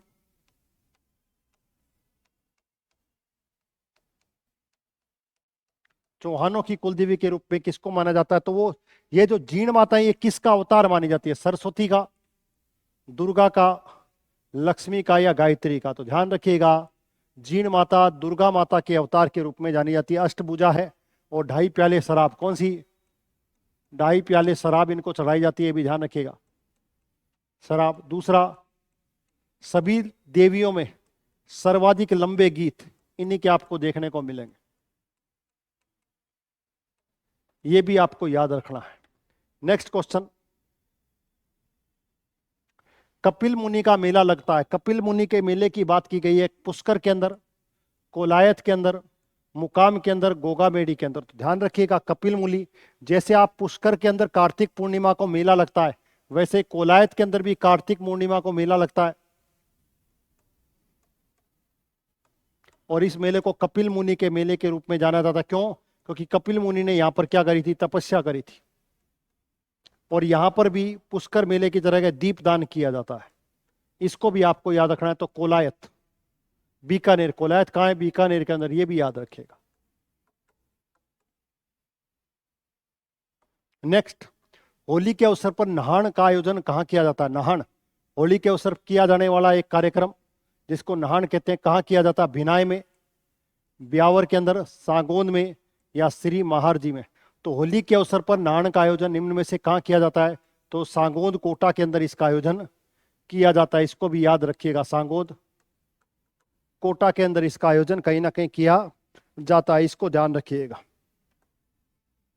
मध्यकाल और उसके बाद के समय में राजस्थान में निम्न में से कौन सी पगड़ी की शैली नहीं है? कौन सी पगड़ी की शैली नहीं है? पगड़ी की शैली, खंजरशाही, शिवशाही, पोमचा, अमरशाही। तो आपको यही पता होगा, आदिवासियों का वस्त्र है ये, पीला पोमचा। तो पुत्र के समय गुलाबी पोमचा पुत्री के समय पहना जाता है। तो पोमचा जो है उसका संबंध किससे नहीं है? पगड़ी से नहीं है। तो ध्यान रखिएगा, पोमचा एक प्रकार की ओढ़नी है, ध्यान रखिएगा। और पुत्री के समय पीले, पुत्री के समय गुलाबी रंग की और पुत्र के समय पीला रंग की आयोजन या ओढ़ी जाती है, इसको ध्यान रखिएगा। गवरी एक लोकनाट्य जो आधारित है, गवरी एक लोकनाट्य है, गवरी कह दूं, गवरी नृत्य या राई नृत्य जिसको कहा जाता है, कृष्ण और कंस की कथा पर आधारित है, मेवाड़ क्षेत्र में किया जाने वाला, 40 दिन तक चलने वाला, ठीक है, हीर रांझा की कथा पर आधारित, शिव भस्मासुर की कथा पर आधारित, प्रताप अकबर की। तो ध्यान रखिएगा, गवरी एक लोकनाट्य मेवाड़ क्षेत्र में 40 दिनों तक चलने वाला है। तो ध्यान रखिएगा, शिव और भस्मासुर की कथा इसमें वाचन किया जाता है, 40 दिनों तक चलता है, पुरुषों के द्वारा इसका आयोजन किया जाता है, इसको भी ध्यान रखिएगा। गवरी देवी किस जिस गायन शैली से संबंधित है? गवरी तो आपको ध्यान ही है, ये तो सभी को पता होगा, मुझे लगता है स्पेशल कुछ भी नहीं है इसमें। गवरी जिस गायन से, लंगा से बिल्कुल भी नहीं, ठुमरी से बिल्कुल भी नहीं, तालबंदी से बिल्कुल, मांड गायिका। गवरी देवी मांड गायिका के रूप में जाने, जिसमें एक और मांड गायिका के रूप में आपको बताइए अल्लाह जिल्लाबाई, अल्लाह जिल्ला बाई, इसको भी याद रखिएगा। बीकानेर से पधारो मारा देश सर्वाधिक बार गाने वाली, पधारो मारे देश सर्वाधिक बार प्रसिद्धि दिलाने में इनका बहुत बड़ा योगदान है। किसको? पधारो मारे देश की थीम को ध्यान रखिएगा। तो आंसर क्या होगा? डी इसका आंसर होगा। जयपुर का हवा महल किस वास्तुकार अभिलेखित किया गया है? जयपुर का हवा महल आपको पता ही है, पंचमुखी आपको देखने को मिलेगा। सबसे ऊपर का मंदिर आपको पता ही है, हवा मंदिर। कौन सा? हवा मंदिर के रूप में इसको जाना जाता है। 5 हैं, ध्यान रखिएगा। तो इसका निर्माण किसके द्वारा किया गया? प्रताप सिंह के समय, आपको ध्यान रखना चाहिए। इस तरह का हर एक एग्जाम्स में कहीं ना कहीं आपको देखने को मिलता ही मिलता है, इसको ध्यान रखिएगा, ठीक है। तो इसका निर्माण किसने कराया? लालचंद उस्ताद, मीर तुजुमुल हुसैन, विद्याधर भट्टाचार्य या सैमुअल जेकब। तो ध्यान रखिएगा लालचंद उस्ताद इसके वास्तुकार के रूप में जाने जाते हैं, जिसकी आकृति मुकुट के समान है। किसकी? मुकुट के समान इसकी आकृति रूप से मानी जाती है। राजस्थान की प्रसिद्ध स्ट्रक्चरों में से एक स्ट्रक्चर इसको माना जाता है हवा महल के रूप में, इसको ध्यान रखिएगा। इसके बाद प्रकाश मंदिर आप देख सकते हो, इसी में है। विचित्र मंदिर आप देख सकते हो, इसी के अंदर सारे मंदिर आपको दिखाई देंगे। तो 5 मंजिल हैं। कितनी? 5 मंजिलें, और उन 5 मंजिल को अलग अलग नामों से जाना जाता है। इसको प्रकाश मंदिर कह सकते हो, प्रकाश मंदिर कह सकते हो, विचित्र मंदिर भी आप इसको कह सकते हो। उसको ध्यान रखिएगा। रतन और शरद कौन सा? तो ये ध्यान रखिएगा, शरद, रतन, विचित्र, प्रकाश और हवा, ये 5 इसकी स्ट्रक्चर्स मानी जाती है। इसको ध्यान रखिएगा। नेक्स्ट, राजस्थानी भाषा में मूडिया लिपि की ओर से किस नाम से जाना जाता? मूडिया। मूडिया लिपि को किस नाम से जाना जाता? ब्रज, मतलब ही नहीं है। देवनागरी, मारवाड़ी, महाजनी। कौन सी? जिसका उपयोग महाजन के द्वारा किया जाता है लिखने के लिए। महाजन, महाजन का मतलब महाजन एक स्पेशल प्रकार की कैटेगरी होती थी जो लेखन का कार्य या हिसाब किताब के अंदर एक्सपर्ट हुआ करते थे, उनको महाजन कहा जाता था। तो उसी से रिलेटेड है, तो ध्यान रखिएगा। महाजनी मूडिया लिपि किस और नाम से जाना था? महाजनी लिपि कह दूं या मूडिया लिपि कह दूं, बात एक ही है। इसको ध्यान रखिएगा। बीकानेर के राठौड़ों की ख्यात, बीकानेर के राठौड़ों की ख्यात, या जिसी को हम कहते हैं दयालदास की ख्यात। कौन सी? दयालदास की ख्यात। तो दयालदास के द्वारा लिखी गई है। इसको ध्यान रखिएगा, दयालदास के द्वारा लिखी गई। इन्हीं के द्वारा देश दर्पण भी लिखा गया, इसको भी याद रखिएगा।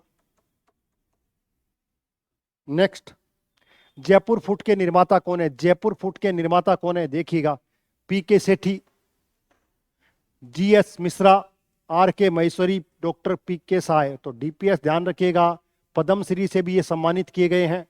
जयपुर फुट, एक जिसके पास पैर नहीं है उसको कृत्रिम पैर, कौन सा? कृत्रिम पैर के लिए विश्व में चर्चित है, जयपुर फुट के नाम से चर्चित इनको माना जाता। तो पीके सेठी, कौन से? पीके सेठी इसका निर्माता माने जाते हैं, जिनका जन्म कहां पर? वाराणसी। इनका मूल जन्म स्थान कहां पर था? वाराणसी में हुआ था। राजस्थान की कर्म भूमि है पीके सेठी, ध्यान रखिएगा। कृत्रिम पैरों के लिए विश्व में चर्चित है। गुरुद्वारा बुड्ढा जोहड़ किस जिले के अंदर स्थित है? गुरुद्वारा बुड्ढा जोहड़, तो आपको याद रखना है कि राजस्थान के अंदर ये है ही नहीं कोई भी। तो बचा ही कौन है? गंगानगर। कौन सा? गंगानगर, रायसीय नगर। गंगानगर में रायसीय नगर के अंदर बुड्ढा जोड़ा किसके अंदर? गुरुद्वारा, बड़ा फेमस गुरुद्वारा राजस्थान का, ध्यान रखिएगा इसको। राजस्थान के लौह पुरुष माने जाते हैं, राजस्थान के लौह पुरुष मोहनलाल सुखाड़िया राजस्थान का निर्माता कहा जाता है इनको। माणिक्यलाल वर्मा मेवाड़, प्रजामंडल महत्वपूर्ण जयनारायण व्यास, आपको पता ही है। राजस्थान के अंदर जोधपुर के अंदर किसके? मारवाड़ के एक प्रमुख स्वतंत्रता सेनानी के रूप में इनको जाना जाता है। तो बच्चे कौन? लौह पुरुष। लौह पुरुष के रूप में जाना जाता है दामोदर दास व्यास को जाना जाता है, ध्यान रखिएगा। दामोदर दास व्यास को राजस्थान का लौह पुरुष के रूप में जाना जाता है, इसको भी ध्यान रखिएगा। नेक्स्ट, राजस्थान में कौन सा एक भौतिक विभाजन सर्वाधिक क्षेत्रफल में फैला हुआ है? सिंपल सा क्वेश्चन है और आप मुझे बता दोगे कि उम्मीद है। ध्यान रखिएगा, एक चीज और याद कर लीजिएगा अगर याद है। दामोदर दास व्यास का संबंध कहां से है? तो ये भी याद रख सकते हो, इनका संबंध टोंक जिले से, इनका संबंध टोंक जिले से, ये भी याद रखिएगा। नेक्स्ट, राजस्थान में कौन सा एक भौतिक विभाजन सर्वाधिक क्षेत्रफल वाला है?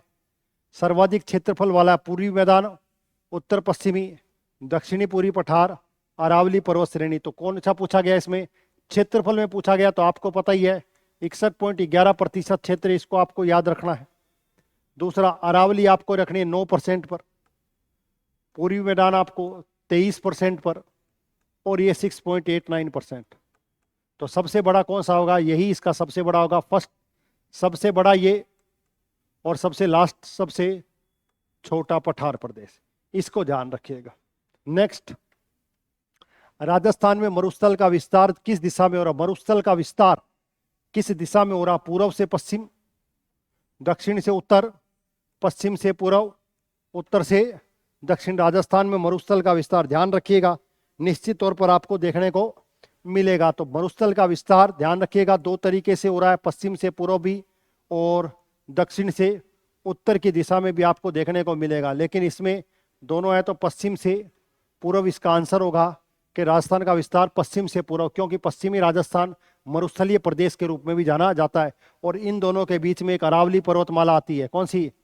अरावली पर्वतमाला आती है, जो कि मरुस्थल के विस्तार को रोकने का कार्य कर रही है। अरावली पर्वत श्रेणी का विकास किस काल में होता है? अरावली पर्वत श्रेणी किस कालखंड की मानी जाती है? Pre Cambrian, pre Cambrian, Mesozoic. Mesozoic में आपको पता ही है, मीसोजोइक की जब बात करेंगे तो आपको याद रखना है कि पठारी प्रदेश, कौन सा? पठारी प्रदेश आपको इसको देखने। पेलियोजोइक की बात करें, प्लीस्टोसिन की बात करेंगे तो आपको मैदान देखने को मिलेगा। प्री कैम्ब्रियन, कौन सी? प्री कैम्ब्रियन अरावली काल की मानी जाती है। सबसे प्राचीन जो होती है आर्कियन, सबसे प्राचीन चट्टान कौन सी होती है? उनको आर्कियन चट्टान कहा जाता है। आर्कियन में सबसे प्राचीन चट्टानें, सबसे प्राचीन चट्टानें अरावली। अरावली जो है समूह है, आपको पता ही है, दिल्ली महासमूह या अरावली महासमूह को इसका भाग इसी से कहते हैं कि ये इन्हीं का अवशेष कहीं ना कहीं देखने को मिलता है अरावली के रूप में, ध्यान रखिएगा। 56 का मैदान राजस्थान के निम्न में से किस जिलों में फैला? 56 का मैदान 56 नदी नालों का मैदान है। कोटा बारा बिल्कुल भी नहीं, जालोर पाली बिल्कुल भी नहीं, जैसलमेर बाड़मेर बिल्कुल भी नहीं, बांसवाड़ा और डूंगरपुर, बांसवाड़ा और डूंगरपुर के अंदर 56 का मैदान आपको देखने को मिलेगा। लेकिन बांसवाड़ा और डूंगरपुर ध्यान रखिएगा, इस ऑप्शन के हिसाब से आपको यही देखने को मिलता है। 23 नंबर, राजस्थान में अरावली क्षेत्र की विशेषताओं की पहचान कीजिए। अरावली को अरावल पहाड़ भी कहा जाता है। अरावली पर्वत श्रृंखला विश्व की प्राचीनतम पर्वत श्रृंखला मानी जाती है। इसकी ऊंचाई दक्षिण पश्चिम से उत्तर पूर्व की ओर बढ़ती जाती है। गुरु शिखर अरावली सबसे ऊंची चोटी मानी जाती है। तो 3 नंबर इसमें गलत होगा। उत्तर पूर्व से दक्षिण पश्चिम से उत्तर पूर्व की बढ़ती नहीं, घटती जाती। ठीक है, तो ये 3 नंबर गलत हो गया। तो 3 नंबर इसमें गलत हो गया और इसमें गलत हो गया और इसमें गलत हो गया। तो आंसर क्या होगा? 1, 2 और 4। तो 23 नंबर का आंसर क्या होगा? सेकंड नंबर इसका आंसर आपको देखने को मिलेगा। ओसर चुकी डूमणी गावे आल पाताल राजस्थान की कहावती का अर्थ क्या है? अवसर चुकी डूमणी गावे आल पाताल राजस्थानी कहावत का अर्थ क्या है? लक्ष्य से भटका हुआ व्यक्ति सार्थक कार्य नहीं कर सकता, मन के छल कपट उत्पन्न होना, अपने विचारों को प्राथमिकता देना, इनमें से ओसर चुकी, अवसर चुकी, ओसर का मतलब अवसर, अवसर चूकी, चूकने का मतलब भटकना, भटका, चूक गया। तो लक्ष्य इधर से देखिए, तो ओसर चूकी, लक्ष्य का भटका हुआ डूमणी गावे व्यक्ति सार्थक कार्य नहीं कर सकता। आल पाताल, गावे आल पाताल, अवसर को चूकने के बाद जो व्यक्ति अपने लक्ष्य से, टारगेट से भटक जाता है वो कभी भी सार्थक कार्य नहीं कर सकता। बिल्कुल जैसे आपका गोल है कि आपको निश्चित तौर पर सफलता प्राप्त करनी है इस एग्जाम्स के अंदर, तो आपका लक्ष्य होना चाहिए। अगर आप लक्ष्य से भटक गए तो आप किसी भी प्रकार का कोई सार्थक कार्य नहीं कर सकते। आपके सामने सिर्फ और सिर्फ एक गोल और एक टारगेट दिखाई देना चाहिए। जैसे अर्जुन को कहा था कि आपको क्या दिखाई देता है, तो अर्जुन ने कहा था कि मुझे केवल और केवल आंख दिखाई दे रही है। आपको भी एग्जाम को उसी आंख की तरीके से वैसे ही देखना है। ठीक है, तो इसका आंसर क्या होगा? 1 नंबर इसका आंसर होगा। नेक्स्ट, आख्या फाणी कहावत का अर्थ है आख्या फाणी, आंख को फाड़ना, आंख को फाड़ना। अब आंख फाड़ना कैसे होंगे? एकाएक आंख फाड़ी, अरे ये क्या हुआ, ये क्या हुआ, इस तरीके से जब करते हैं तो विपत्तियों में भी लाभ नहीं छोड़ना, आश्चर्यचकित होना, संकट में पड़ना, बड़े आदमी को ना अरे ये क्या हुआ, ऐसे अपने करते हैं ना, अरे ये क्या हुआ, तो वही आश्चर्यचकित होना। आंख्या पानी का मतलब होता है आश्चर्यचकित होना। समझ में आ गया? इस तरीके से अगर आप एक आधे शब्द को पकड़ लोगे तब भी आप आसानी से इस तरह का लोकोक्ति का, क्या कहावत का अर्थ आसानी से निकाल सकते हो। तो ये आपके क्वेश्चंस पेपर नंबर 6 जो था उसका सॉल्यूशन था। नेक्स्ट क्लास में आपके लिए नेक्स्ट पेपर का सॉल्यूशन लेकर के आएंगे। तब तक के लिए थैंक यू वेरी मच।